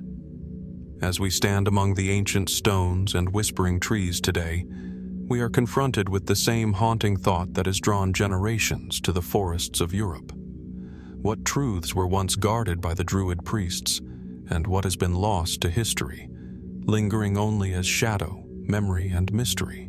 From the shadowed groves of Iron Age Europe, where Druid priests once conducted secret rites beneath ancient oaks, our journey now carries us across continents and centuries to the rolling plains of southeastern Africa. Here, amidst the savanna and low hills, rises one of the most enigmatic and awe-inspiring monuments of the ancient world, the ruins of Great Zimbabwe. Unlike the delicate carvings or hidden rituals we have explored before, this mystery is built of stone, vast, enduring, and silent, yet whispering a story lost to time. The landscape is both majestic and austere. Golden grass stretches for miles, broken occasionally by the rugged hills and granite outcrops that dot the horizon. The air is dry, tinged with the scent of earth and sun-warmed stone. Amidst this terrain stands a complex of structures that baffle historians and travelers alike. Towering walls of dry stone masonry, immense enclosures, and conical towers, all constructed without mortar, their stones carefully shaped and stacked to fit together with astonishing precision. The largest of these, the Great Enclosure, curves in a monumental arc, enclosing a courtyard so vast it dwarfs any comparable structure of its time. Archaeologists date Great Zimbabwe to between the 11th and 15th centuries CE. It was the heart of a thriving society in what is now modern Zimbabwe, a hub of trade, governance, and culture in southern Africa. Within its walls, evidence suggests, lived elites who controlled the region's gold trade, directing commerce across the Indian Ocean to distant ports in Arabia, India, and China. Artifacts such as beads, Chinese porcelain, and Persian glass testify to a civilization engaged in far-reaching connections, sophisticated commerce, and remarkable architectural achievement. Yet despite its scale and complexity, the origins of Great Zimbabwe have long been shrouded in mystery. For centuries, speculation swirled around who built these structures and how. Early European explorers and colonial authorities refused to believe that indigenous African peoples could have created such monumental works. They attributed the ruins to Phoenicians, Arabs, or even lost tribes of Israel. Modern scholarship has firmly rejected these claims, demonstrating through carbon dating, archaeological study, and local oral history that Great Zimbabwe was indeed the product of the ancestors of the Shona people. Still, the questions linger. How did these people, without advanced tools or written records, construct walls reaching 5 meters in height, curves so precise they remain unbroken after centuries, and towers that defy easy explanation? The architectural techniques are extraordinary. The builders used granite blocks quarried nearby, carefully shaped to interlock without mortar. The walls curve in elegant arcs, often changing direction mid-structure, yet remain stable and enduring. The precision and durability have led some researchers to wonder, was there a specialized class of master builders? Did they rely on lost methods of engineering now forgotten? And beyond the technical prowess, what was the purpose of these constructions? The Great Enclosure, with its thick walls and carefully planned entrances, suggests not just defensive capability, but symbolic significance. Was it a palace, a religious center, or a combination of both? Excavations reveal further layers of complexity. Inside the walls, circular dwellings, granaries, and evidence of trade and craft activity suggest a thriving urban society. Pottery, iron tools, and gold artifacts indicate advanced craft and metallurgy. Yet for all this, no written records survive to explain the society's organization, beliefs, or the reasoning behind its monumental architecture. We are left to reconstruct meaning from the stones themselves, from objects that survived centuries of weathering and human activity. Speculative theories, though largely discredited academically, have flourished around Great Zimbabwe for good reason. The scale and sophistication of the ruins invite wonder. Could knowledge of advanced construction techniques have been transmitted orally from generation to generation, lost only when the society declined? Were the towers and enclosures symbolic, marking spiritual or cosmological alignments, or designed to impress visiting traders with power and wealth? And could elements of the design, still intact after centuries, indicate a deeper understanding of geometry, balance, or astronomy than we typically associate with the period? Some fringe interpretations go even further, suggesting external influence or unknown civilizations. While there is no credible archaeological evidence supporting such claims, the very fact that these ideas persist highlights how compelling Great Zimbabwe's mystery remains. The ruins confront us with the question of human capability and the limits of imagination. Could a society without written language, steel tools, or wheel-based machinery build such enduring structures, and with such elegance? The decline of Great Zimbabwe adds another layer of enigma. By the 15th century, the city was abandoned. Why did such a prosperous and strategically situated society vanish from its peak?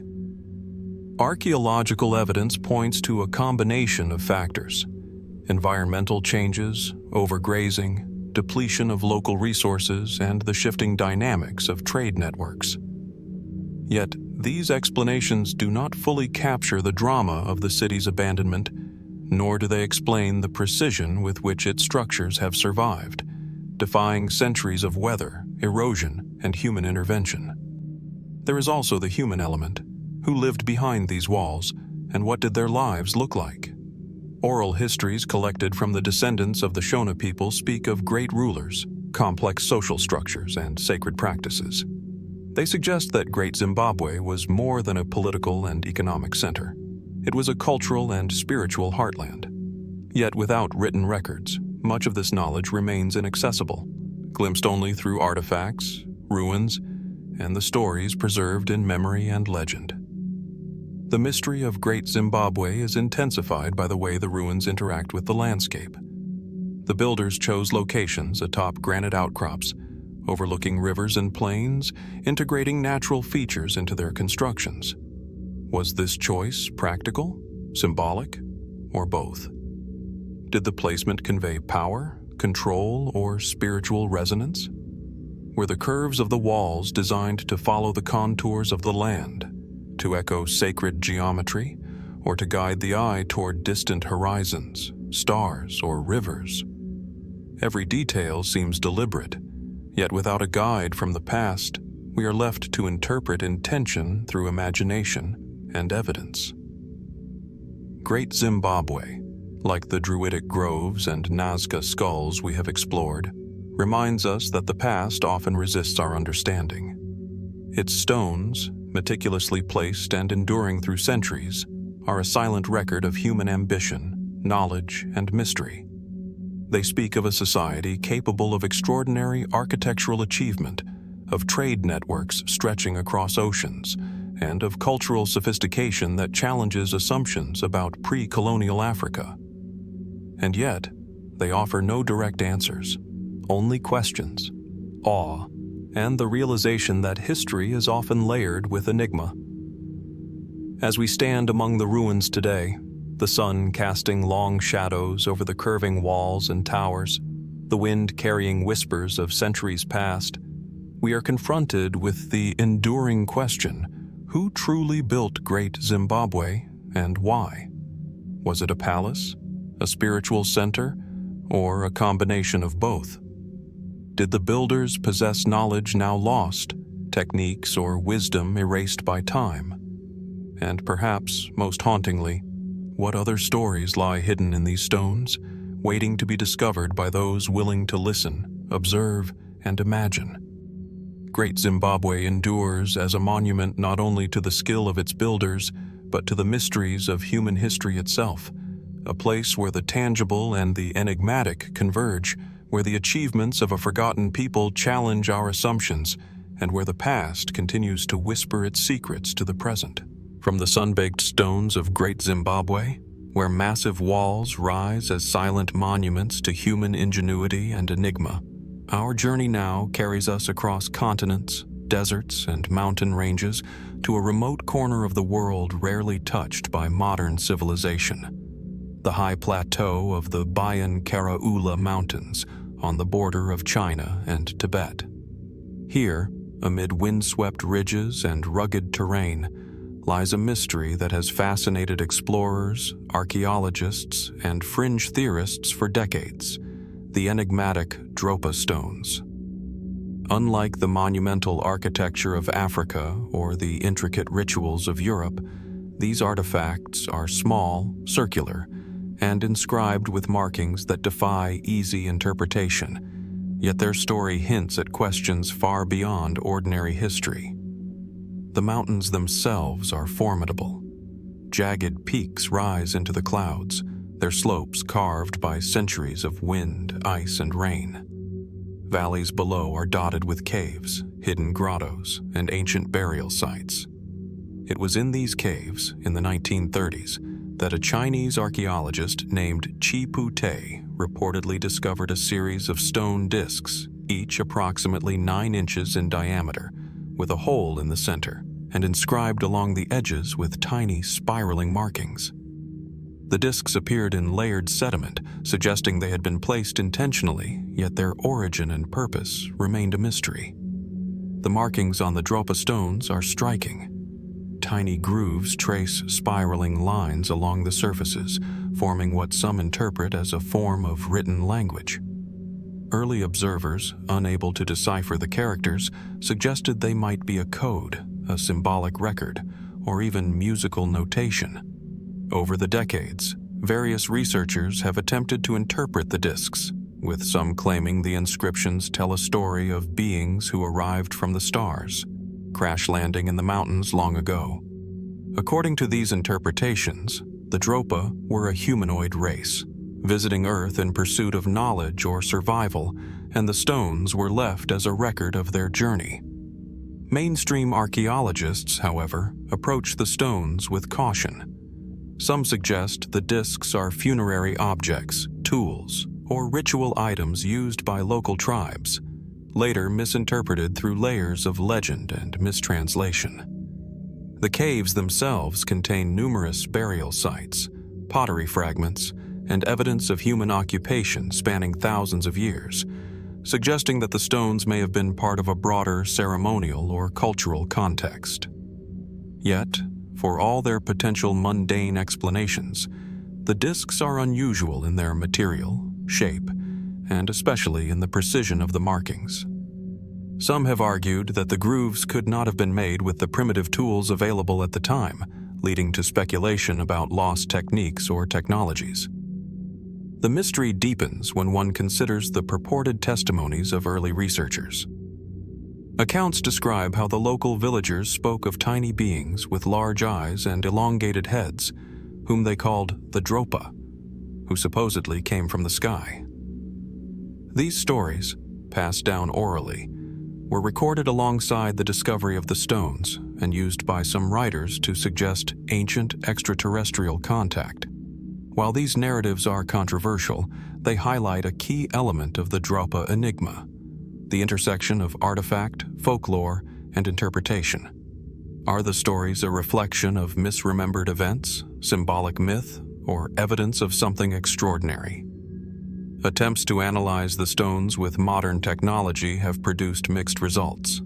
Some reports describe anomalies in the composition, suggesting non-local minerals or unusual methods of fabrication. Others assert that the grooves contain traces of magnetic fields or resonant frequencies, hinting at possible functional or symbolic purposes beyond simple decoration. Critics, however, caution that many of these analyses are anecdotal, poorly documented, or impossible to replicate, leaving the Dropa stone suspended between science and speculation. Some researchers have also explored the idea that the markings might represent an early form of writing or symbolic communication, encoding information about migration, astronomy, or genealogy. The spiral patterns resemble motifs found in other ancient cultures across the globe, from the Nazca spirals in Peru to petroglyphs in Europe. Could these similarities suggest a universal symbolic language, or are they simply convergent patterns emerging from human cognition and creativity? And if they do contain encoded information, what does it reveal about the people, or beings, who left them? The Dropa stones also invite reflection on time and continuity. According to some accounts, the stones were found in sediment layers several meters deep, implying antiquity far beyond conventional records of local tribes. Radiocarbon dating of associated organic materials suggests ages in the range of thousands of years, yet the exact timeline remains uncertain. Were the stones left by human ancestors whose memory was lost over generations, or do they hint at encounters so ancient that they challenge our understanding of prehistory? What makes the Dropa stones particularly compelling is the combination of tangible artifact and intangible legend. Unlike the Nazca skulls or the Druidic groves, these objects are portable, small, and remarkably preserved. They bear the marks of intent, yet the meaning of those marks is obscured. The stones themselves become conduits for speculation, bridging archaeology anthropology, and imagination. Are they evidence of ritual and art, or remnants of a forgotten technology or knowledge? Could they represent a human attempt to preserve memory over millennia, or perhaps the traces of visitors from beyond our world, recording events in a medium designed to endure? Even the more fantastical interpretations carry a thread of human fascination. Could the Dropa stones, with their concentric grooves and spirals, encode knowledge of the cosmos, the movement of stars, or the cycles of planets?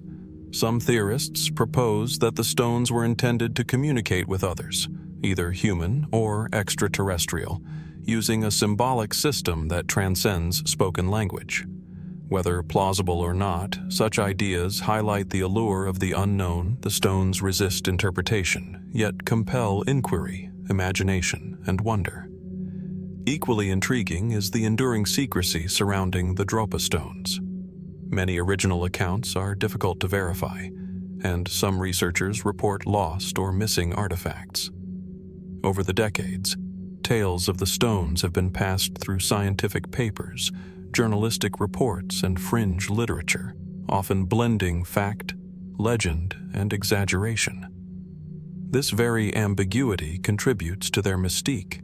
They exist on the boundary between history and myth, between human endeavor and the possibility of contact beyond Earth. As we consider the Dropa stones today in quiet laboratories or the shadowed caves of Bayan Karaula, we are confronted by questions that defy simple answers. Who created these discs, and for what purpose are they the product of local human craftsmanship, infused with symbolism we have yet to decode? Or do they preserve evidence of something far stranger, an encounter that challenges our assumptions about history and our place in the universe? And if they do carry messages, what knowledge might still be hidden within the grooves, waiting for those capable of reading them? The Dropa stones, like the monumental walls of Great Zimbabwe before them, remind us that history is not always linear, and that human, or perhaps non-human, creativity can produce mysteries that endure for millennia.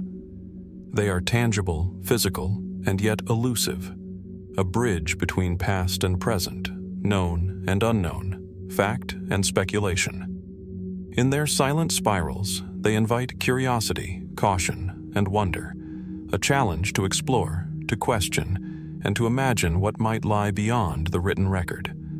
And so, as we peer into the caves of Bayan Karaula, among the windswept stones and sediment layers that preserve the echoes of time, we are left with a chilling, persistent thought.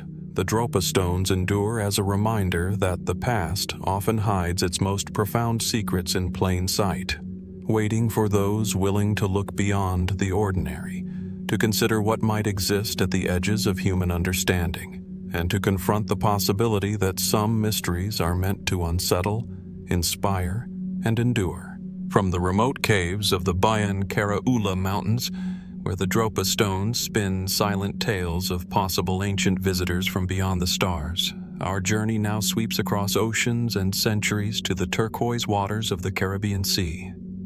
Here, beneath the rolling waves and shifting sands, lies one of history's most tantalizing maritime enigmas, the treasure of the galleon San José.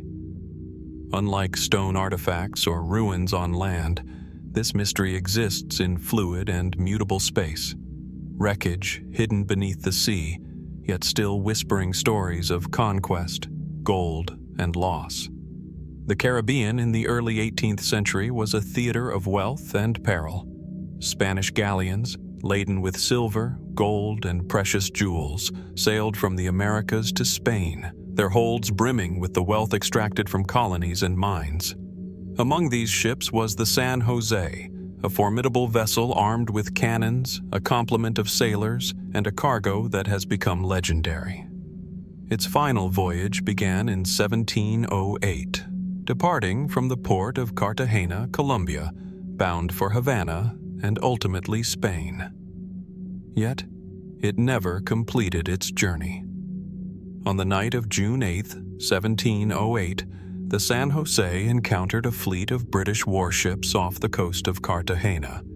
In a violent engagement, the galleon exploded and sank to the ocean floor, taking its crew and cargo with it. Contemporary reports describe the San José as carrying an immense treasure: gold bars, silver coins, emeralds, and jewelry amassed from the New World. Estimates vary, but modern calculations suggest its value today could be in the billions. Yet despite the magnitude of the wreck, the exact location of the galleon remained shrouded in secrecy and legend for centuries. For generations, the story of the San José has captured imaginations, inspiring treasure hunters, historians, and adventurers alike. Its wreckage is said to lie in waters littered with reefs and shifting sandbanks, where strong currents and poor visibility make discovery perilous. Early attempts to locate the ship were hindered by inaccurate maps, the dangers of the Caribbean, and conflicting claims over ownership. Governments, local authorities, and private expeditions all sought to lay claim to the treasure, creating a web of intrigue and legal complexity as tangled as the currents surrounding the wreck. Scientific and technological advances in recent decades have brought new hope. Sonar imaging, submersibles, and remote-operated vehicles have allowed researchers to scan the ocean floor with unprecedented precision. In 2015, the Colombian government announced the discovery of a wreck believed to be the San José, buried beneath meters of sediment. Preliminary surveys suggested that parts of the ship and its cargo remained remarkably preserved, though no large-scale recovery has yet been completed. The announcement reignited questions. How much treasure truly survives? What condition is it in after centuries underwater? And what secrets might lie in the ship's hull beyond the treasure itself? Letters, logs, or artifacts that could illuminate life aboard a galleon of the era. The allure of the San José is more than monetary. Each gold coin, emerald, or bar carries stories of conquest, colonial exploitation, and human endeavor. They were not merely wealth. They were the tangible output of labor, struggle, and ambition across continents. Some coins bear the faces of Spanish monarchs. Some jewels were mined in remote Andean mountains. All were carried across oceans under immense risk. In this sense, the wreck is a time capsule, a snapshot of global history frozen in brine, salt, and sediment. Yet, the San José also raises mysteries beyond its treasure. How did a ship so heavily armed and manned fall so decisively to the British fleet? Eyewitness accounts and archival reports describe a sudden explosion, but the exact cause remains debated. Was it accidental? A powder magazine ignited by stray flame or poor storage? Or could it have been intentional? A desperate act to prevent the cargo from falling into enemy hands? The answer is lost with the crew and the wreck, leaving only speculation and fragments of historical record. Legal and ethical questions further complicate the story. The San José is considered a war grave. Many of its crew perished and rest with the ship on the ocean floor.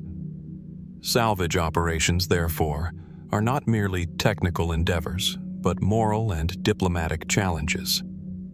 Nations, local communities, and international organizations weigh claims of ownership, preservation, and cultural heritage, ensuring that the mystery of the treasure is as much political as it is historical.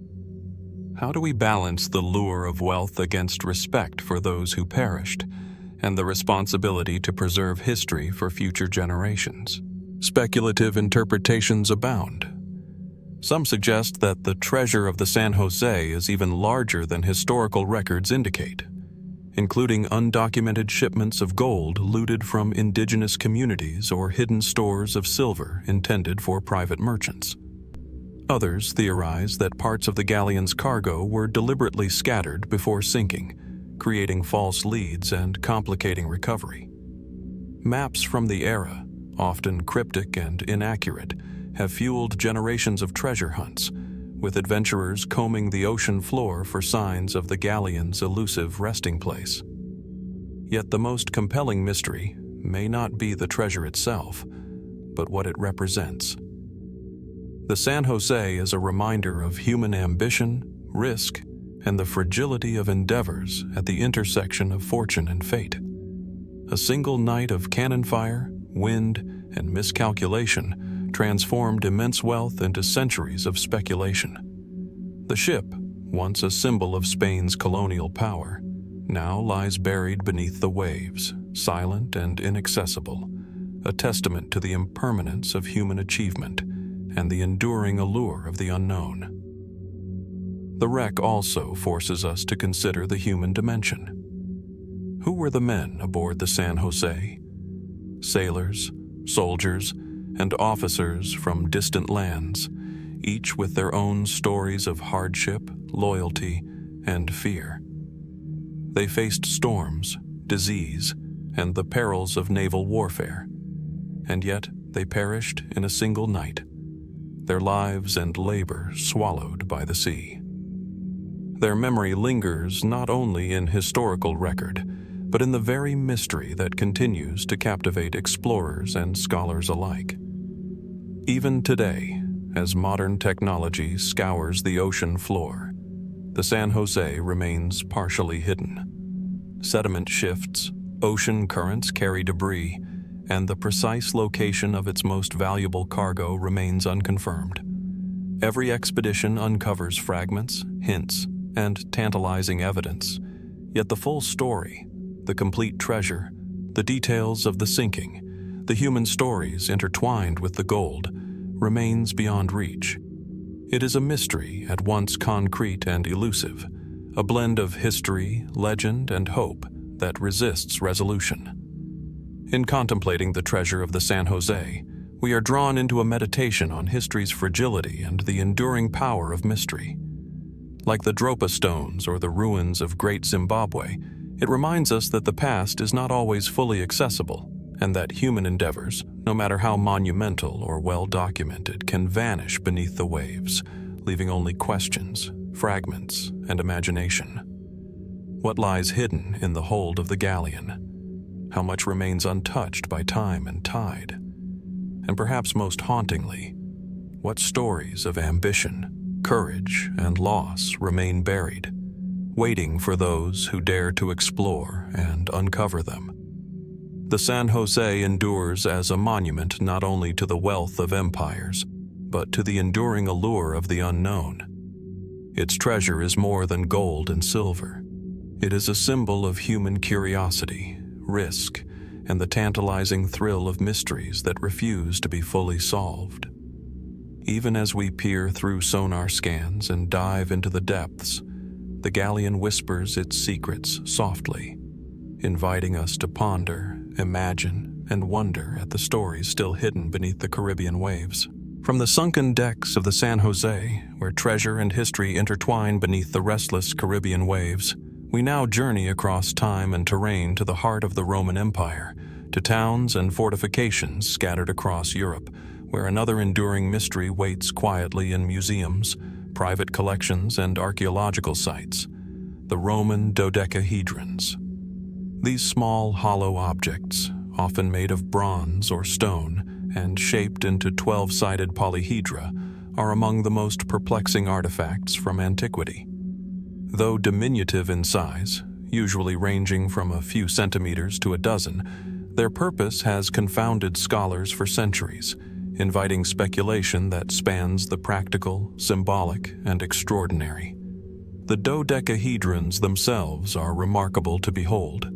Each face forms a pentagon, often pierced with a circular hole, and the objects are hollow, sometimes with knobs at the vertices. Their designs are precise and uniform, yet vary subtly across regions, with diameters of the holes differing from side to side. Found primarily in Northern Europe, from modern-day Germany to France and Britain, they appear mostly in contexts dating from the 2nd to 4th centuries CE. Despite the hundreds of examples recovered, from caches hidden in fields to items unearthed in Roman forts, no contemporary Roman texts mention them. They are mute artifacts, silent witnesses to a culture that left them behind without explanation. Archaeologists have proposed several plausible theories. Some suggest the dodecahedrons functioned as measuring devices or calibrators, used in crafting tools, textiles, or military equipment. Others posit they served as candle holders, gaming pieces, or even ritual objects with symbolic significance. Yet none of these explanations is universally accepted, and no surviving instructions or depictions confirm any specific use. Their prevalence, precision, and regional distribution imply intentionality. Yet the reasoning behind their creation and why they disappeared from the record remains elusive. The mystery deepens when considering their contexts. Many dodecahedrons are found in military sites, along Roman roads, or near settlement layers, suggesting practical utility. Yet others are discovered in rural or religious contexts, implying symbolic or ceremonial roles. Could the same object serve multiple purposes, shifting meaning depending on place and time? Or were the variations we observe evidence of regional experimentation, a lost craft, or localized traditions that never entered written record? Some theories stretch beyond conventional archaeology. A few scholars speculate that the dodecahedrons may encode astronomical knowledge, serving as devices to calculate distances, alignments, or celestial cycles. Others propose connections to divination, ritualistic practice, or secret guilds of craftspeople whose methods were never recorded. While these interpretations are largely speculative, they underscore the fundamental allure of the dodecahedrons: precision, purpose, and secrecy wrapped into an object that speaks in shapes and geometry rather than words. Modern scientific investigation has revealed additional layers of intrigue. Microscopic analysis of wear patterns on the holes and surfaces suggests repeated handling, but the type of use remains ambiguous. Some dodecahedrons show evidence of casting techniques unique to specific workshops, indicating specialized craftsmanship. Yet the geographic spread and variation suggest that knowledge of their production was widespread enough to endure across regions, yet somehow vanished entirely after the fall of the Roman Empire. How could an object so ubiquitous, practical, or valued disappear from both memory and material culture so completely? The enigma is compounded by their design.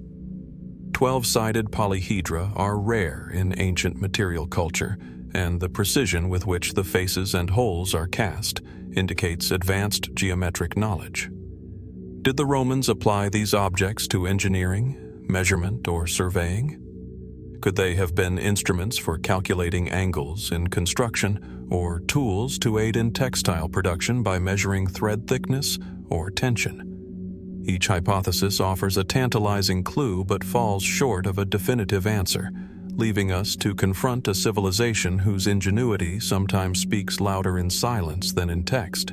Speculative interpretations, though controversial, add further fascination. Fringe theorists have proposed that the dodecahedrons were connected to mystical or religious practices, perhaps functioning as amulets, talismans, or ceremonial objects for secretive cults.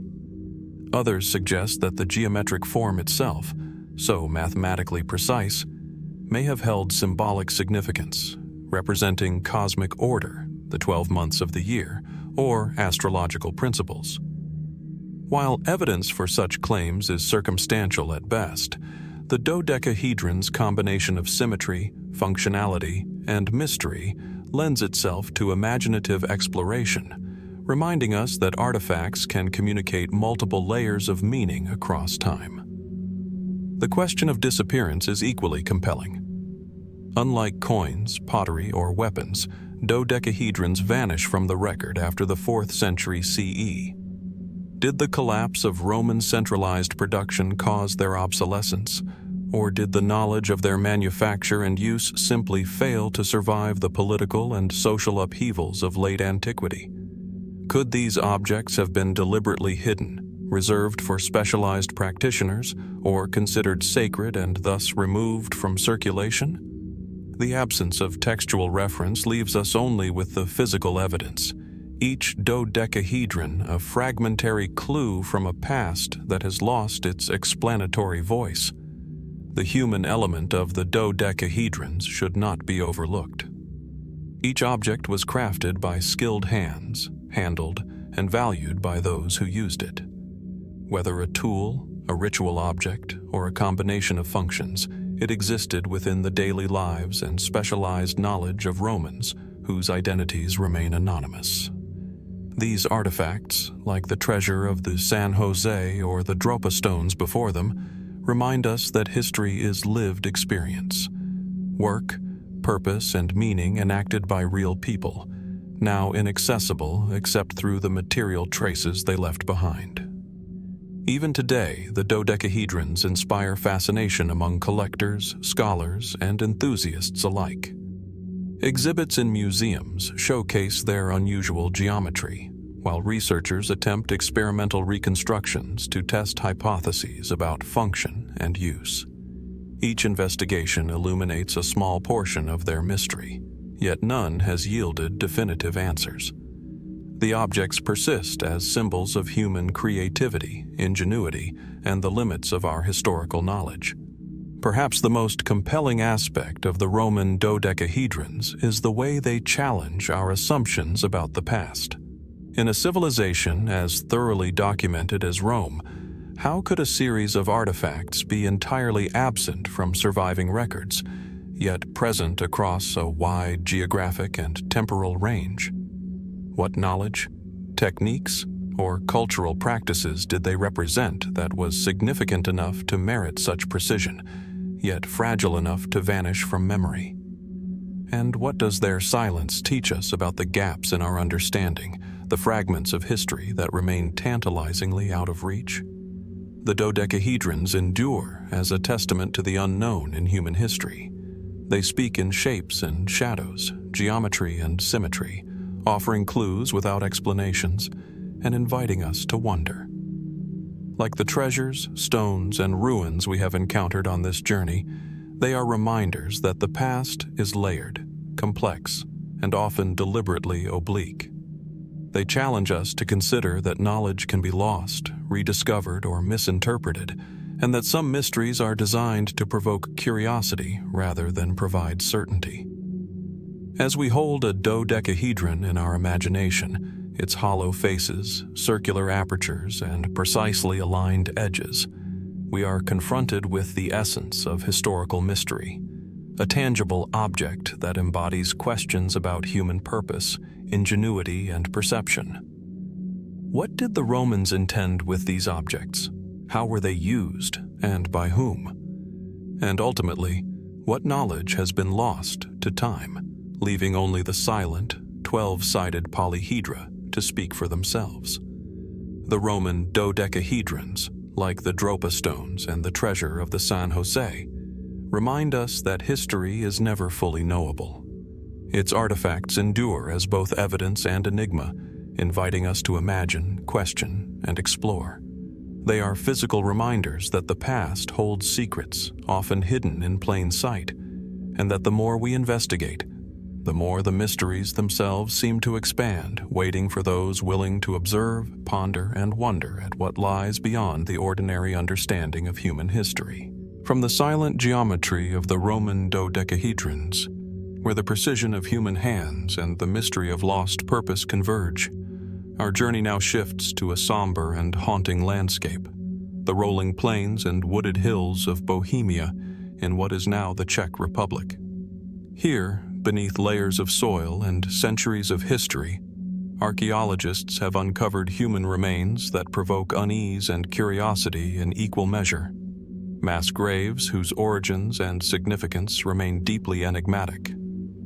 Unlike the precise craftsmanship of Roman artifacts or the glittering allure of the San José's treasure, these graves confront us with the fragility of life, the shadow of violence, and the mysteries of ritual practice that may have been lost to time. The terrain itself is deceptively gentle. Forested hills and open fields stretch across the horizon, dotted with streams and rocky outcrops. Yet beneath this pastoral surface lies evidence of sudden death, deliberate placement, and human activity that has puzzled researchers for decades. Excavations have revealed clusters of skeletal remains, sometimes numbering in the dozens, laid out with apparent care, or perhaps with the urgency of mass tragedy. The positioning of the bodies, the presence of weapons or ritual objects, and the absence of typical burial markers create a tension between interpretation and speculation. Were these victims of conflict, disease, or some form of ritual practice? Archaeologists first began systematically documenting these mass graves in the 20th century, though local legends had long whispered of sites where many perished together under mysterious circumstances. Radiocarbon dating places some of the graves in the early medieval period, while others may be even older, suggesting that the phenomenon was neither isolated nor a singular event. The skeletal remains themselves reveal much and yet little. Signs of trauma in some cases, careful arrangement in others, and occasional traces of objects that hint at ceremonial activity. Together, these clues form a tantalizing but incomplete record.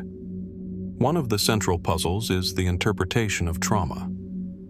Many skeletons bear marks of blunt force or cuts consistent with weapons, implying violent death. Yet in several graves, bodies show no clear signs of injury, suggesting alternative explanations such as ritual sacrifice, disease, or social practice. The juxtaposition of these findings raises fundamental questions about the nature of these burials. Were they sites of punishment, ceremonial offering, or mass casualties of conflict? And what cultural or spiritual beliefs might have guided the handling of the dead? Some researchers have proposed that certain graves exhibit evidence of ritualistic practice, pointing to the careful arrangement of bodies or the inclusion of grave goods, small tools, ornaments, or symbolic objects placed alongside the deceased. Could these be remnants of religious rites, intended to honor, appease, or protect the spirits of the dead? If so, what beliefs guided such acts, and why were so many individuals interred together? Were these ceremonies intended for a specific social class, or did they reflect communal practices in response to extraordinary events? Other interpretations lean toward warfare or social upheaval. Historical records from the region describe periods of invasion, political turmoil, and violent conflict among emerging kingdoms and tribal groups. Could these graves be the result of battles, raids, or massacres where victims were hastily interred in collective burials? The presence of weapons in some graves supports this theory, yet the meticulous care evident in other sites complicates the narrative. Unlike battlefield cemeteries, which typically display haphazard disposal of bodies, some Bohemian mass graves suggest deliberate placement, hinting at intent beyond mere practicality. The complexity is further heightened by the cultural and temporal context. Bohemia, situated at the crossroads of Central Europe, has been inhabited for millennia by diverse groups: Celts, Slavs, Germanic tribes, each with their own traditions surrounding death and burial. Could the mass graves represent a synthesis of practices, a convergence of cultural norms influenced by trade, conquest, or migration? Or might they reflect localized phenomena, unique rituals or societal responses now lost to memory? The absence of written records leaves us navigating the terrain with fragments, artifacts, and skeletal clues as our guide. Scientific analysis has shed light on some aspects of these burials. Osteological studies reveal patterns of age, sex, and health among the interred populations, suggesting that victims were not limited to a single demographic. Some graves contain adults, children, and even infants, indicating events that affected entire communities. Is this evidence of epidemic, famine, or collective violence? And if ritual is involved, what cultural framework would allow or demand such comprehensive participation? The enigmatic nature of these sites invites speculation that stretches beyond mainstream archaeology. Some theorists suggest that the graves may reflect ancient human sacrifices linked to fertility rites, propitiation of deities or celestial alignments. Others posit the possibility of social or political statements, executions of perceived traitors, enemies, or outsiders, interred in ways meant to convey power or reinforce cultural norms. While such interpretations remain speculative, they underscore the capacity of human societies to encode meaning in the handling of their dead, an intersection of morality, fear, and belief that transcends simple historical explanation. Equally compelling is the silence surrounding these graves. Unlike the Roman Dodecahedrons, which speak through form and geometry, or the Dropa stones, whose inscriptions hint at story or knowledge, the mass graves speak only in absence and presence. Absence of life, presence of remains, and traces of actions long past. They demand careful interpretation and ethical consideration, reminding us that the study of human history is not only about understanding achievement, but confronting mortality, violence, and the human impulse to ritualize what is beyond control. The Bohemian mass graves, like the artifacts and treasures explored earlier, also force us to reflect on the limitations of evidence. What can bones, soil, and fragments of material tell us about the lives and deaths of those interred?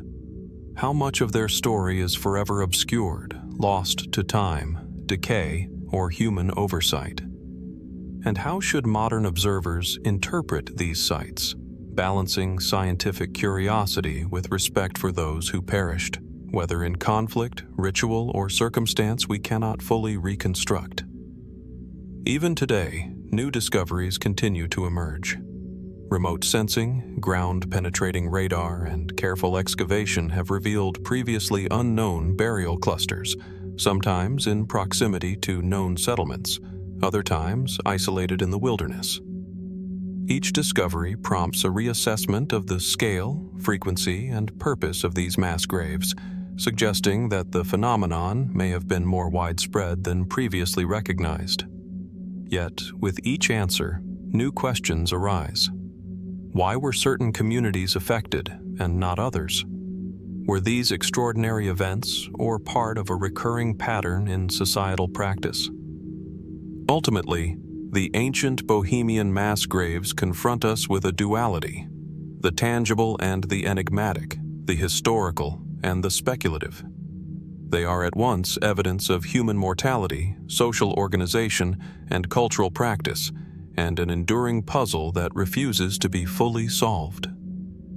Like the Dodecahedrons, the Dropa stones, or the treasure of the San José, they remind us that history is layered, fragmentary, and often silent, revealing only fragments of stories that demand imagination, empathy, and careful interpretation.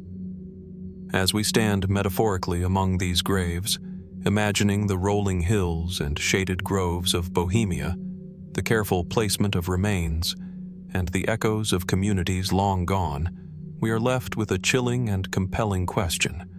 Were these sites the outcome of ritual devotion, social custom, or catastrophic conflict? And beyond that, what do they reveal about human societies that walk the thin line between creation and destruction, reverence and fear, life and death?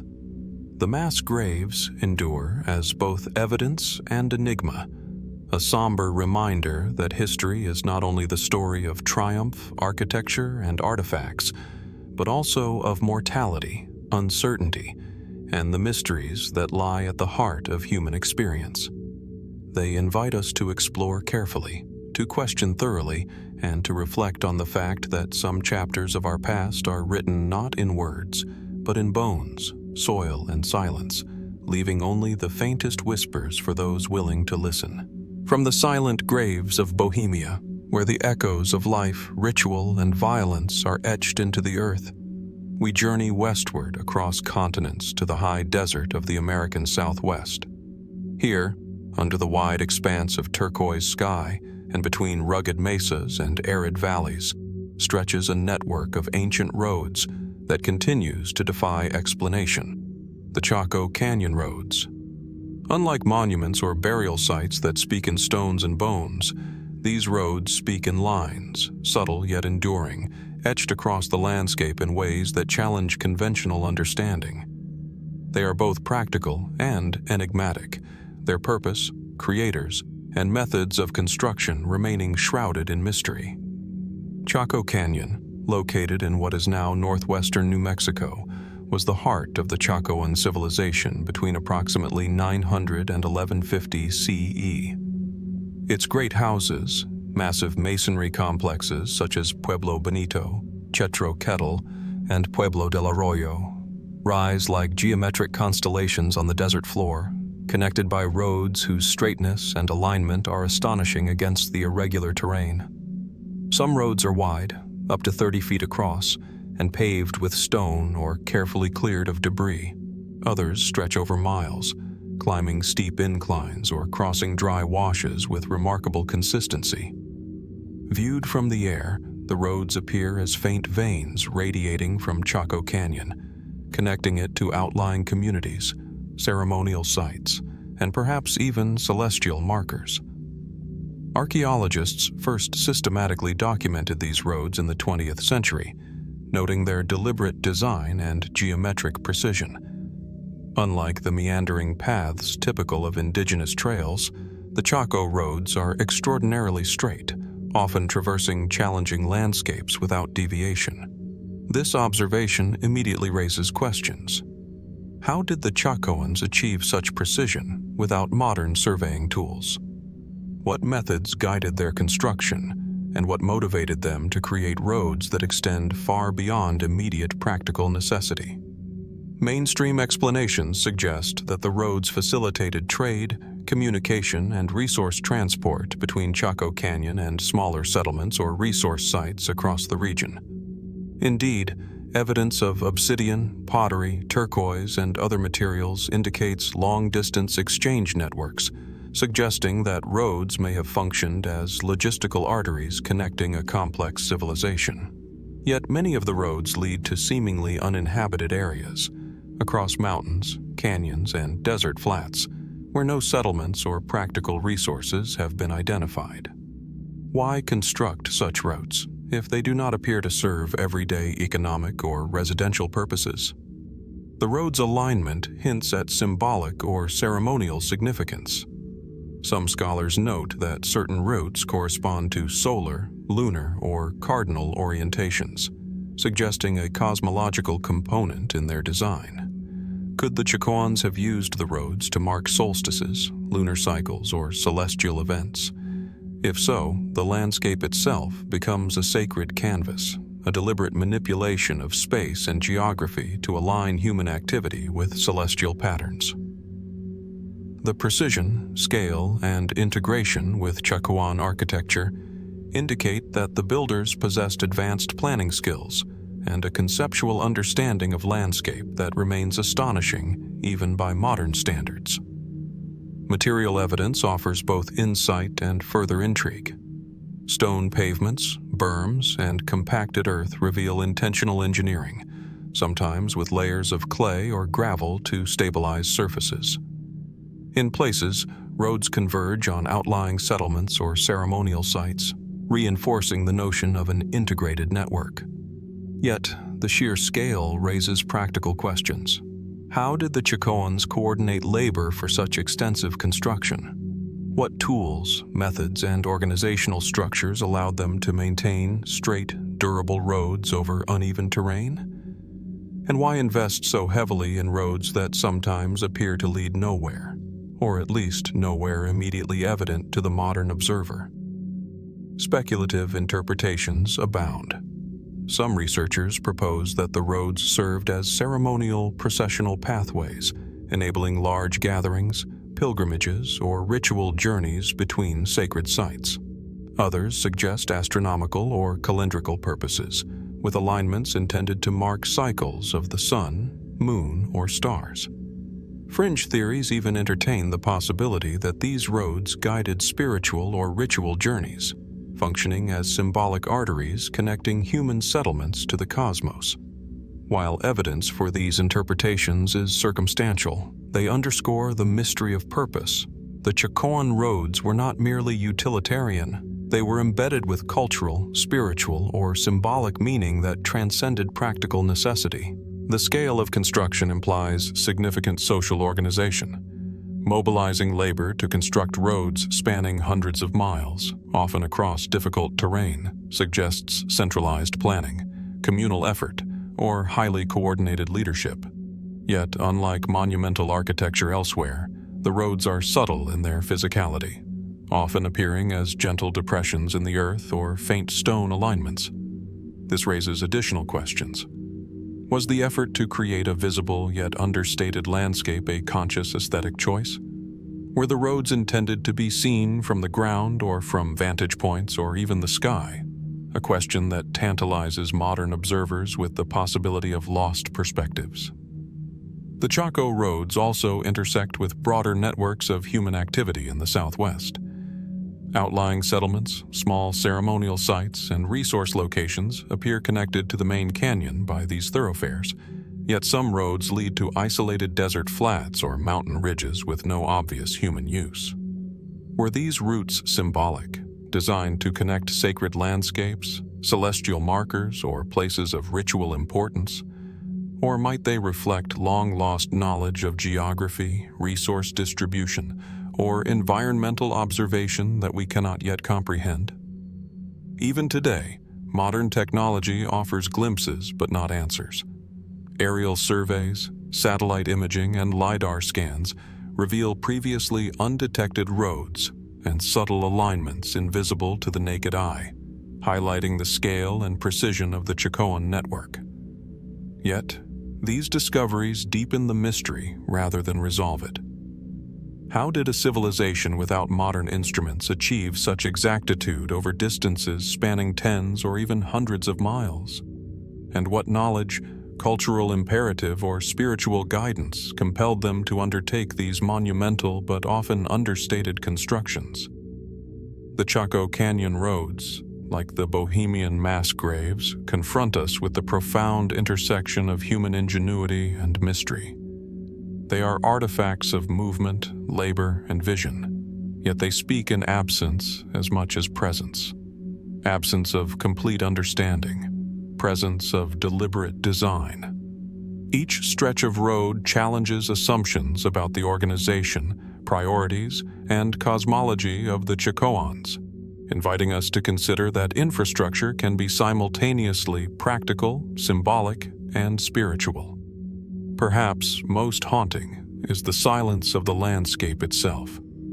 Unlike monumental stone complexes that dominate the eye, the roads blend with the desert, visible only to those who know where to look, or from vantage points rarely accessible. They demand observation, patience, and imagination, qualities necessary to understand a people who communicated their values, priorities, and beliefs through subtle manipulation of terrain, rather than solely through text, art, or monumental architecture.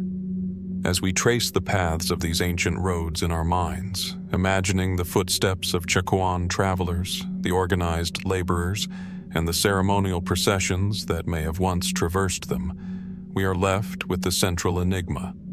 Who were the builders, and what precisely guided their hand? What knowledge of mathematics, astronomy, or ritual influenced their construction? And most compellingly, what purpose, practical, ceremonial, or symbolic, was intended for roads that stretch over vast deserts, seemingly reaching into the horizon and the unknown? The Chaco Canyon roads endure as reminders that history is not only recorded in stones and structures, but in the subtle imprints left on the landscape itself. They challenge us to imagine the intentions, organization, and worldview of a people whose knowledge and purpose remain tantalizingly just out of reach. And in their quiet persistence across centuries, these roads invite us to ponder the enduring question that accompanies all enduring mysteries. How much of human history remains hidden, waiting to be observed, interpreted, and understood? In contemplating these ancient paths, we confront a truth shared by the artifacts, treasures, and graves we have explored on this journey. The past is layered, intricate, and often deliberately opaque. The Chaco Canyon roads are more than ancient highways. They are conduits of curiosity, linking not only places but times, cultures, and questions that transcend the boundaries of conventional understanding. And as we follow their lines across mesas, deserts, and valleys, we are reminded that some mysteries endure not because they are unsolvable, but because they invite exploration, imagination, and reflection on the remarkable capacity of human societies to shape both land and legacy.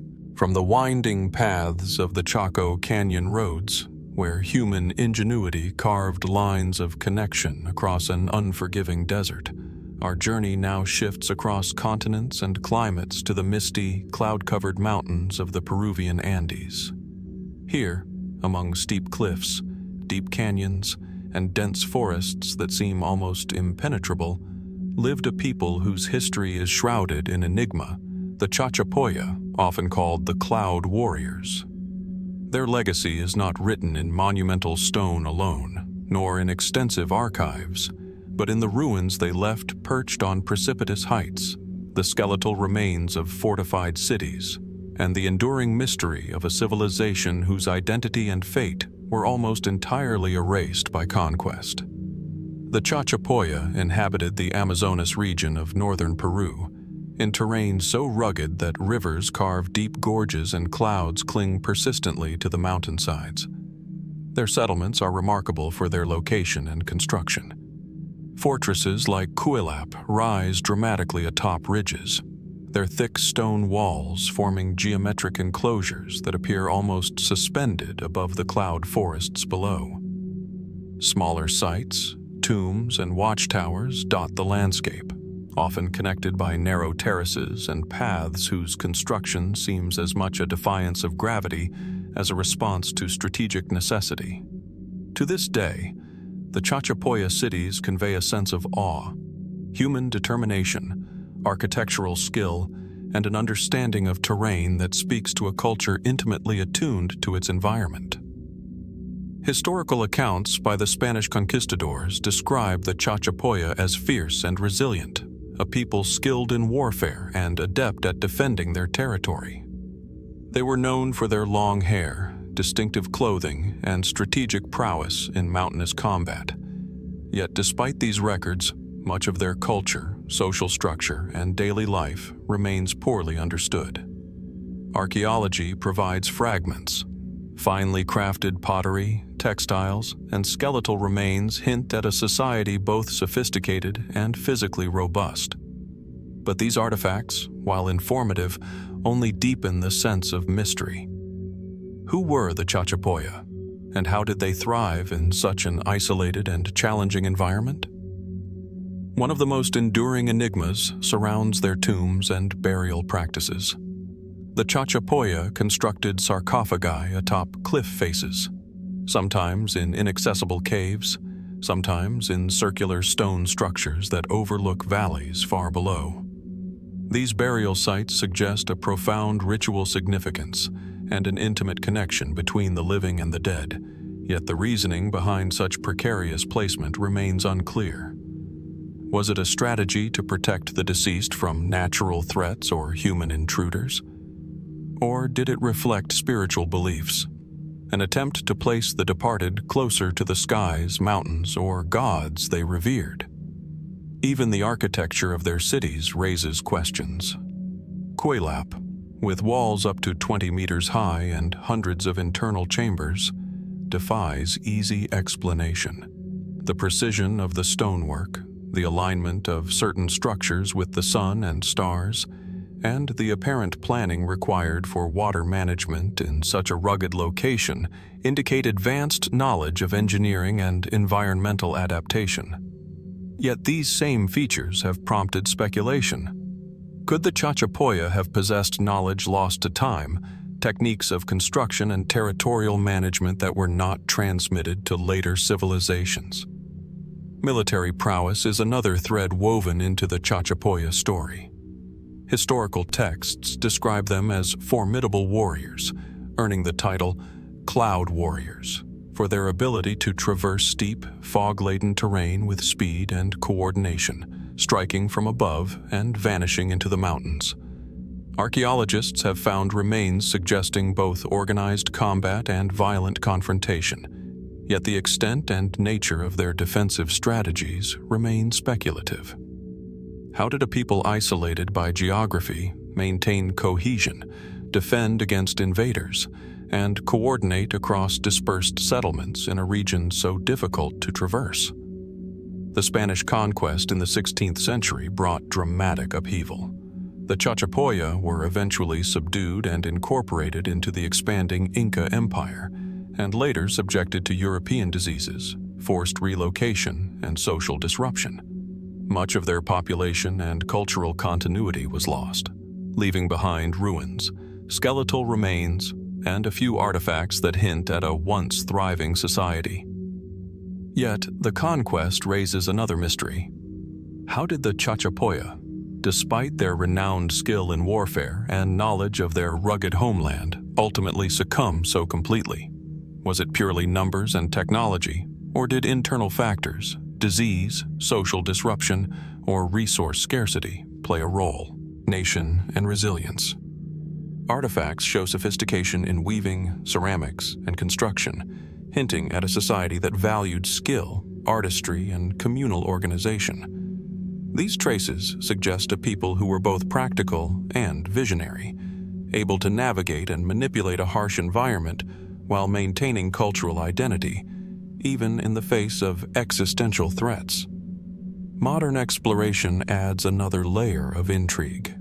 Remote sensing, LiDAR imaging, and careful archaeological excavation continue to reveal previously hidden structures, terraces, and pathways that suggest a network of settlements and defensive positions far more extensive than early researchers imagined.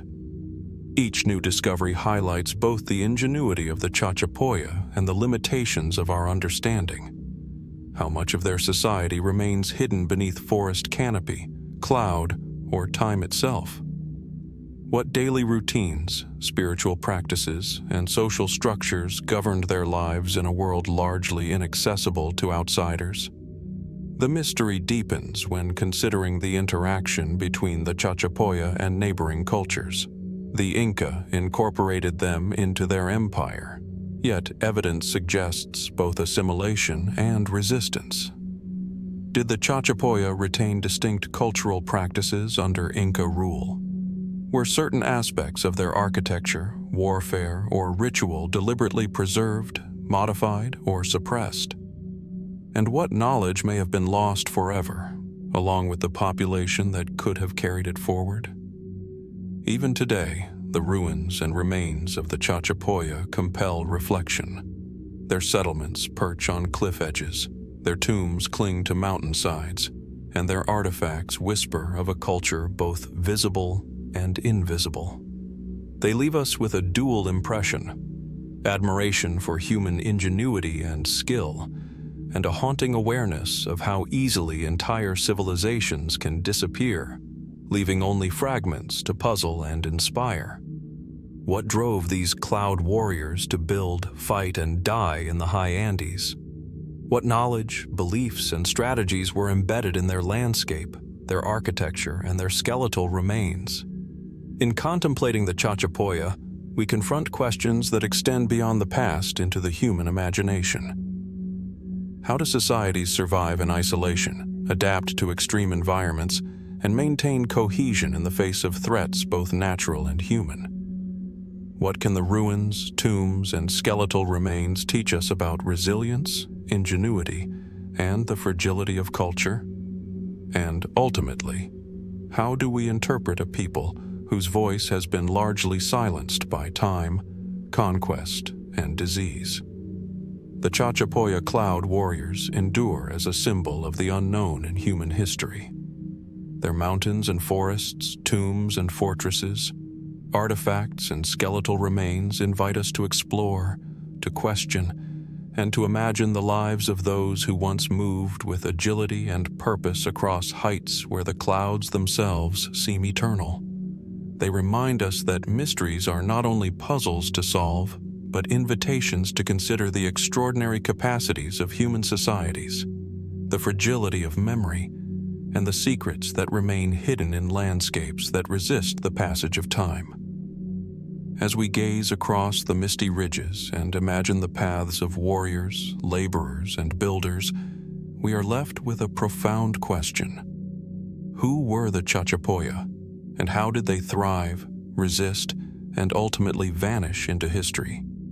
Their legacy, like that of the Chaco Canyon roads before them, challenges our understanding, inviting us to reflect on the ingenuity, resilience, and mystery of human civilizations, and to wonder what other secrets remain concealed, waiting in the clouds and forests of the Andes for those daring enough to seek them. From the cloud-laden fortresses of the Chachapoya, where civilizations perched on mountain cliffs have left behind tantalizing traces of ingenuity and mystery, we now turn our gaze across time and space to the cradle of civilization itself, Mesopotamia. In the sprawling city of Nineveh, along the banks of the Tigris River, one of the ancient world's most remarkable collections of knowledge once resided, preserved not in stone monuments or fortresses, but in clay and script.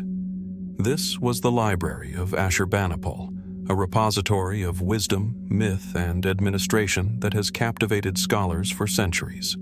Yet even as fragments of this library survive, the full scope of what was recorded, stored, and lost remains a profound historical enigma. Ashurbanipal, who ruled Assyria in the 7th century BCE, was not merely a king of armies and cities.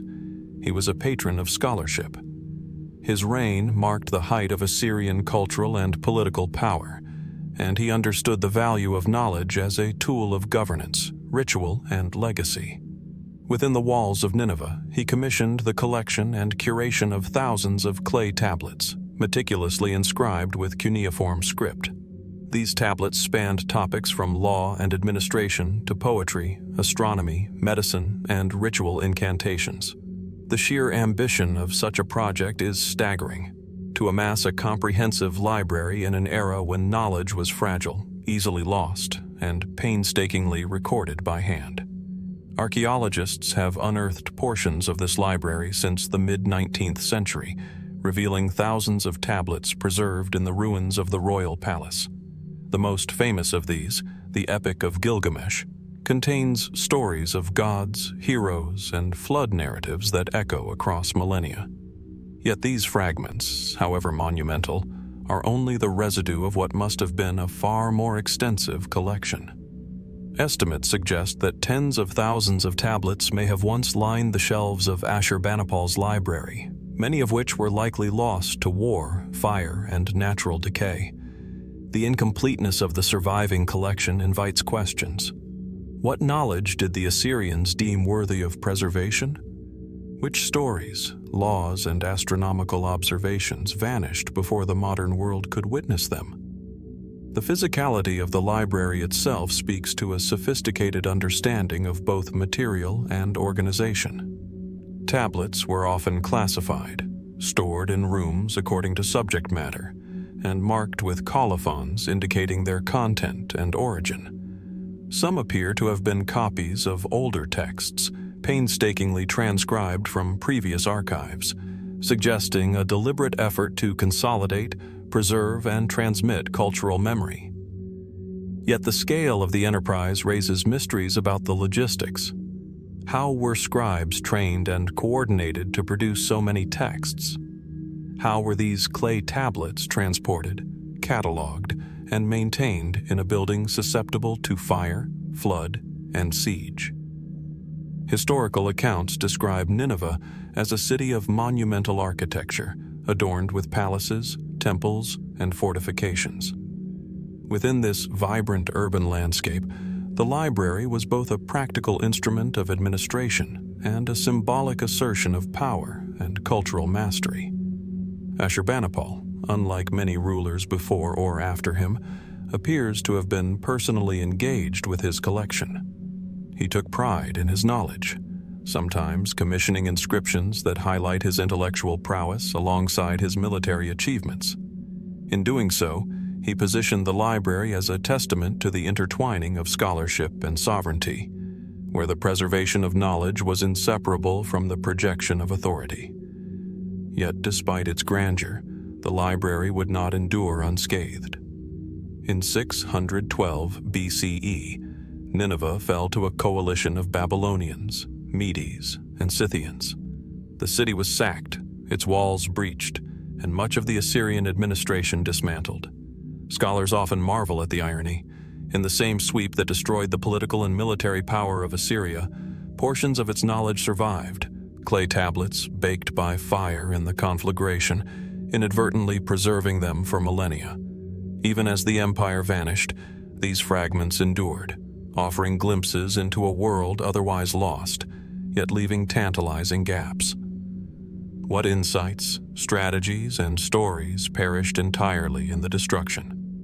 And what might these lost texts have revealed about Assyrian society, law, and understanding of the cosmos? Among the surviving tablets, one notices a remarkable diversity of content. There are astronomical observations, mathematical exercises, divinatory texts, and medical recipes. Poetry and myth interweave with practical instruction, suggesting that the Assyrians did not distinguish sharply between intellectual curiosity and practical necessity. The Epic of Gilgamesh itself explores universal themes, mortality, friendship, and the search for immortality, yet is preserved within a collection also containing mundane administrative records. This juxtaposition underscores a society in which knowledge, whether sacred, poetic, or bureaucratic, was worth preserving collectively. The mystery deepens when considering what has been lost. Early excavators recovered approximately 30,000 tablets, yet scholars estimate that the original library may have contained upwards of 100,000. Many tablets were removed from Nineveh before they could be studied or were fragmented beyond recognition. Others may have dissolved into the soil, unbaked and vulnerable to decay. The absence of these texts leaves a haunting question. How different would our understanding of the ancient world be if even a fraction of the missing works survived? Could there be insights into Assyrian military strategy, astronomy, or literature that would rewrite chapters of early human knowledge? Speculative interpretations extend further. Some researchers have wondered whether the library contained esoteric or forbidden knowledge, perhaps reserved for elites or scribes. Could there have been texts detailing astronomical phenomena, advanced engineering, or cosmology that were intentionally limited in circulation? Others suggest that certain ritual or divinatory practices, recorded only in these lost tablets, may have held significant sway over political or social life in Assyria, now obscured from modern understanding. While such conjectures cannot be confirmed, they highlight the tantalizing nature of the library, a storehouse of knowledge partially preserved, partially vanished, and partially imagined. The human aspect of the library also demands reflection. Scribes, scholars, and officials devoted their lives to copying, preserving, and organizing knowledge, often under the direction of a king who valued intellectual pursuit alongside military conquest.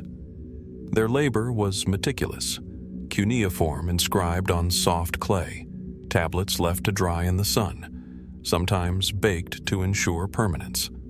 Each tablet represents not only the content it bears, but also the hands, eyes, and minds of those who crafted it. In this sense, the library is as much a testament to human diligence, foresight, and ambition as it is a repository of texts. Modern archaeology and digital technology have illuminated aspects of the library, but also emphasize the limitations of our knowledge. High-resolution imaging, 3D reconstruction, and textual analysis allow us to reconstruct fragmentary tablets, compare variants, and attempt to restore lost content. Yet every breakthrough reinforces the scale of the unknown. For every tablet pieced together, another remains buried, destroyed, or illegible. The act of reconstruction itself is a dialogue across millennia, a negotiation between surviving evidence and human imagination. The library's legacy extends beyond Assyria. Its texts influenced neighboring civilizations, including the Babylonians and later the Greeks, and have shaped our understanding of early literature, law, and science. Yet the gaps in the collection remind us that history is not linear or complete.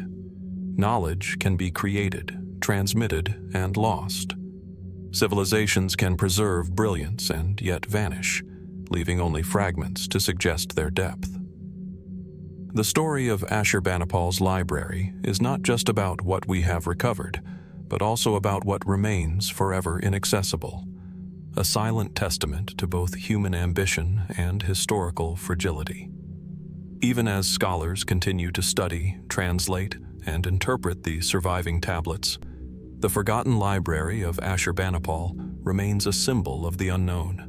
Its clay walls, meticulously inscribed and carefully stored, whisper of a world in which kings sought to codify the entirety of human knowledge and culture, only for much of it to slip into obscurity. How many stories? How much wisdom? How many insights into law, astronomy, or philosophy have been lost entirely? And how might these lost works have reshaped our understanding of civilization, science, and human thought? In reflecting upon the library, we are reminded that mysteries do not always reside in the dramatic or violent. Sometimes they persist in silence, in absence, in the fragile remnants of human endeavor. The forgotten library is both tangible and elusive, a place where scribes labored for centuries, where kings sought immortality through knowledge, and where the passage of time has erased all but fragments. Each recovered tablet is a window into the minds of ancient Assyrians, yet it also emphasizes what we cannot know, what the flames, flood, and centuries of neglect have taken with them. Ashurbanipal's library, like the Chachapoya fortresses or the Chaco canyon roads before it, reminds us that human history is layered and multifaceted. Knowledge is both a record of what was and a mirror of what remains hidden. And in contemplating the surviving fragments, we confront an enduring question. How much of our own past has vanished, leaving only traces to challenge, intrigue, and inspire us? The forgotten library of Ashurbanipal endures as an emblem of human curiosity and ambition, a testament to the capacity of civilizations to create, preserve, and transmit knowledge, and simultaneously, to the inevitability of loss. It stands as a silent reminder that the pursuit of understanding is a journey through both illumination and shadow. And as we peer into the fragments of this ancient repository, we are compelled to wonder, what secrets, discoveries, or wisdom remain buried beneath the ruins of Nineveh, waiting perhaps forever, or perhaps just beyond the horizon of discovery, to reveal themselves to those who seek with patience, imagination, and reverence. From the burned clay tablets of Ashurbanipal's library, repositories of wisdom nearly lost to the ages, our journey now leads eastward to the ancient civilization of China, where another form of written record holds mysteries that have puzzled scholars for centuries. Here, in the fertile plains along the Yellow River, the Shang dynasty, circa 1600 to 1046 BCE, left behind a remarkable legacy of divination, the oracle bones. These fragments of turtle shells and ox scapulae are etched with inscriptions that are among the earliest known forms of Chinese writing. Yet, for all that we have deciphered, the oracle bones continue to whisper secrets of a society whose methods, beliefs, and purposes remain only partially understood. The bones themselves are unassuming at first glance, flat, cracked, scorched remnants of animals long sacrificed. But their surfaces carry meticulously incised characters, some straightforward, others intricate and cryptic. Scholars have discovered thousands of these bones, buried or discarded at archaeological sites near the ancient Shang capitals, particularly at Anyang. On them are questions posed to ancestors and deities concerning matters of agriculture, war, childbirth, hunting, and celestial phenomena. Heat applied to the bones caused them to crack, and diviners interpreted the patterns of these fissures to deliver guidance or predictions. Yet even within this seemingly practical framework, a profound mystery emerges. The inscriptions themselves are not merely functional. They are sometimes elaborate, repetitive, and highly formulaic, suggesting that the act of divination was ritualized to an extraordinary degree. Why did the Shang invest so much effort in documenting these consultations? Was it purely a means of decision-making, or did the bones serve a larger purpose, preserving a record of divine communication for future generations? In a sense, the oracle bones are both practical instruments and repositories of memory, encoding knowledge that blends politics, spirituality, and perhaps even an early form of historiography. Historical analysis reveals the sophistication of the Shang diviners. These individuals, often associated with the royal court, employed complex methods for preparing the bones, selecting auspicious moments for consultation, and interpreting the resulting cracks. Archaeologists have noted that particular types of questions recur, indicating both continuity and hierarchy in concern. Kings sought insight on military campaigns, seasonal planting, hunting expeditions, and matters of succession. Yet, some inscriptions remain obscure. Certain symbols, phrases, or patterns appear only sporadically, their meaning lost or only partially understood.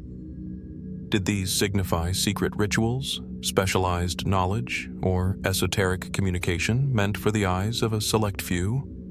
Beyond their inscriptions, the oracle bones raise questions about Shang cosmology and worldview.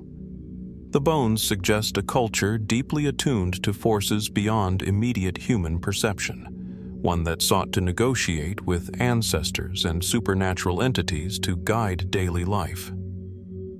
Was this an early form of science, an empirical attempt to predict outcomes based on observed correlations, or purely a spiritual practice, where interpretation was more art than method? And how did the Shang reconcile contradictory predictions or account for seemingly failed divinations? These are questions that the bones, in their silence, hint at but do not fully answer. Some scholars propose that the oracle bones were instruments of state control, tools used by kings and elites to legitimize decisions and consolidate power. By recording divinations, rulers could present actions as divinely sanctioned, ensuring obedience and reinforcing hierarchy. The ritualized repetition of questions and the formalized nature of the inscriptions may have served to demonstrate authority as much as to predict outcomes. Yet, even if political motivation played a role, the bones' enduring legacy suggests a level of intellectual rigor and cultural importance that transcends mere manipulation. The oracle bones also pose a technological mystery. The precision of the incisions and the controlled application of heat to produce predictable cracking indicate experimentation and careful observation. These were not random acts. They were deliberate, requiring knowledge of materials, thermal response, and symbolic interpretation. Could these techniques represent a lost empirical method, an early attempt at understanding cause and effect in a natural world interpreted through spiritual lenses? And if so, how sophisticated were the Shang in combining ritual, observation, and record-keeping into a system that appears almost proto-scientific? Speculative interpretations extend beyond conventional scholarship. Some researchers have suggested that the oracle bones may contain encoded astronomical or calendrical information. Certain symbols, recurrent patterns, or alignment of divination dates might correlate with celestial events, lunar cycles, solstices, or eclipses. While evidence is circumstantial, the idea is compelling. Perhaps the bones were not only tools of prediction, but instruments to track time and cosmic patterns, integrating spiritual practice with early scientific observation. Others propose that the bones were a medium for a collective memory, transmitting cultural, religious, and political norms across generations in a form that transcended oral storytelling. Yet, for all that has been deciphered, much of the oracle bones' content remains opaque. Some inscriptions are fragmentary, others written in archaic script that has no known parallel. Entire sections of divination practice may have vanished, leaving only partial records.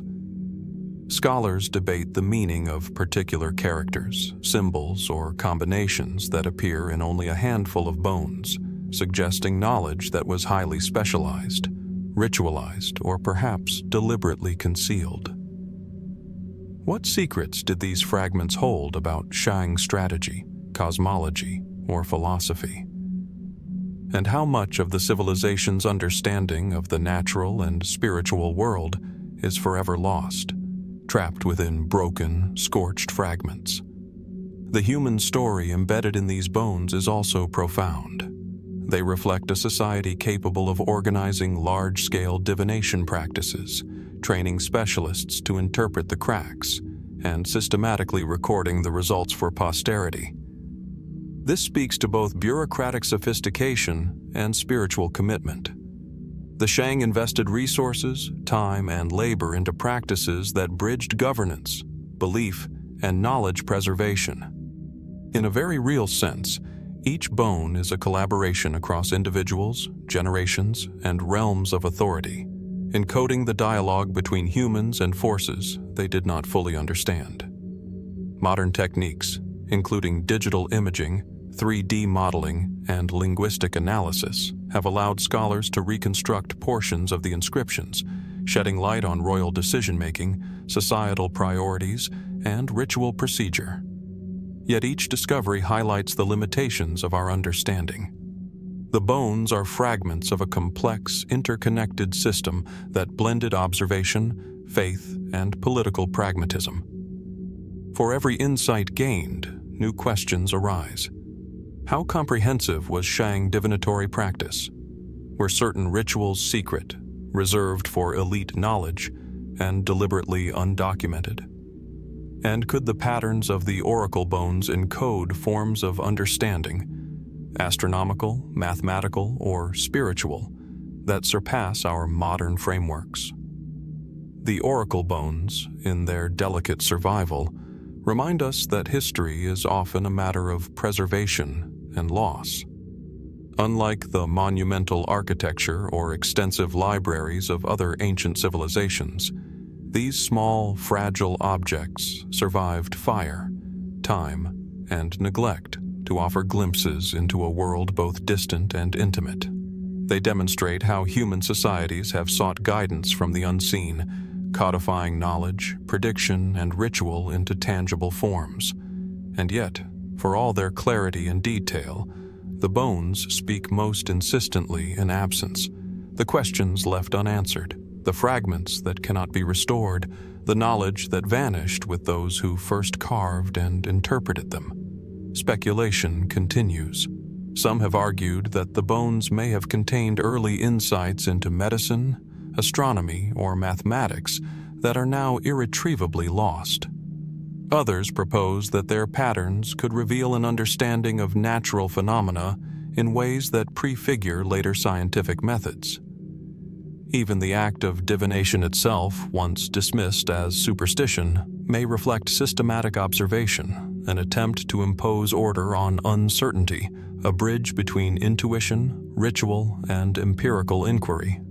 As we contemplate the oracle bones, we are confronted with the broader question of human engagement with the unknown.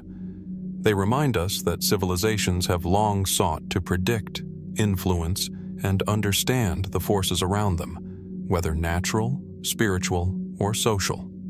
And in this endeavor, humans have created systems, ritual, record, and calculation that endure, even when the context, rationale, or knowledge behind them is partially obscured. The oracle bones are also a mirror of mortality and memory. They represent a culture that sought to communicate across generations, to immortalize the consultation of ancestors and deities, and to codify decisions in a tangible medium. Yet the survival of only fragments reminds us of the fragility of human records. Even in a society as advanced as the Shang, with skilled scribes, specialized tools, and centralized authority, knowledge can vanish, leaving only tantalizing traces to provoke curiosity, analysis, and wonder. In the final analysis, the oracle bones endure as both evidence and enigma.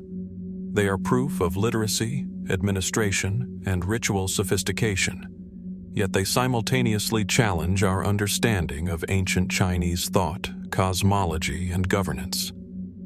What did the Shang truly know about the world, the heavens, and the cycles of life?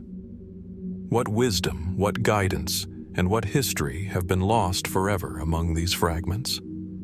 And how does the survival of these pieces, delicate and incomplete, shape our perception of human ingenuity, belief, and the pursuit of understanding across millennia? In contemplating the oracle bones, we encounter a civilization that straddled the tangible and the spiritual, the immediate and the eternal. They were a people seeking clarity from the unknown, encoding their questions, hopes, and anxieties into objects that survive to this day. And as we peer into the incised characters, the burned fissures, and the organized fragments, we are left with a profound invitation to consider not only what these artifacts tell us about the Shang, but also what remains hidden, what knowledge, what wisdom, what stories are still waiting, buried in time, to be discovered, understood, and reflected upon by those who follow. The oracle bones, like the tablets of Ashurbanipal, the fortresses of the Chachapoya, and the roads of Chaco Canyon, remind us that history is both present and absent, revealed and concealed. They challenge us to read carefully, think deeply, and imagine boldly, and in their silent testimony, they leave us with the most enduring of questions. What secrets of the human past, of belief, knowledge, and the unseen forces that shaped ancient lives remain forever inscribed in silence, waiting for those who dare to listen? From the dry winds of Wyoming's Pedro Mountains, where a single mummy left us with more questions than answers, our journey now moves south. Far south, into the lush heart of Brazil. Here, along the banks of the Inga River in the state of Paraíba, lies another riddle carved into the earth itself. Unlike the fragile remains of a body, this mystery is set in stone, a vast rock face known simply as the Inga Stone, or Itacoatiara do Inga. At first glance, it is striking, a long granite wall stretching some 150 feet, its surface covered with hundreds of carvings. Geometric shapes, spirals, concentric circles, and jagged lines crisscross in a seemingly deliberate order. Among them, more familiar images emerge: stars, animals, even what appear to be celestial constellations. Under the hot Brazilian sun, the grooves glint with shadow, as though they still pulse with the energy of those who carved them. The Inga Stone is not a ruin of temples or monuments. It is a canvas of symbols, silent and unyielding, and it offers no clear explanation. Archaeologists estimate the carvings were made thousands of years ago, though the exact date remains uncertain. The stone itself, granite, is notoriously difficult to etch. Whoever carved it possessed remarkable skill, shaping deep grooves into the hard surface without the use of modern tools. But why? And who exactly were they? Some scholars argue the Inga Stone is the work of indigenous peoples of pre-Columbian Brazil, perhaps created as a ceremonial site or as a record of astronomical knowledge. Certain carvings appear to align with the constellations visible in the region's night sky. Others resemble flowing rivers and natural landmarks, as if the stone served as both a map and a calendar. If so, it would represent a sophisticated understanding of both the land and the heavens. But the mystery only deepens the closer one looks. Among the geometric patterns are symbols that do not match any known indigenous art in the region. Some researchers claim they resemble ancient alphabets, Phoenician, even Greek. Others insist the spirals and abstract shapes point to a system of writing that has yet to be deciphered, a forgotten script from a culture lost to history. Of course, the mainstream view remains cautious. Most archaeologists reject the idea of transoceanic contact, suggesting instead that the resemblance to old-world writing systems is coincidental, the product of human minds shaping similar patterns across distant times and places. But still, the questions linger. If these were merely decorative carvings, why invest such immense labor into such a forbidding surface? If they were purely symbolic, why the striking alignment with celestial forms? And then there are the more speculative interpretations. Some fringe theorists suggest the Inga Stone is a kind of ancient star chart, perhaps even evidence of contact with visitors from beyond our world. They point to carvings that resemble spacecraft or planetary systems, arguing that ancient peoples may have encoded experiences we cannot easily explain. Others imagine it as a remnant of Atlantis, or of a civilization advanced enough to leave behind enduring records carved into the most resilient material available, stone itself. Such ideas may seem far-fetched, yet they persist because the Inga Stone refuses to be neatly categorized. Its meaning remains elusive, suspended between archaeology and imagination. Even among Brazil's indigenous traditions, the stone carries an air of reverence. Local legends speak of sacred places where the spirits left their marks, reminders of knowledge given or taken away. The Inga Stone fits this pattern, a site at once physical and mystical, present and eternal. Today, visitors walk among the engravings, tracing grooves that have endured for centuries.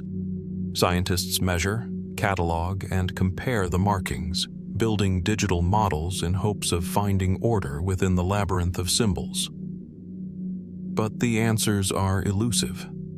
There are no written records, no oral histories pointing clearly to its creators, no definitive context to explain its purpose.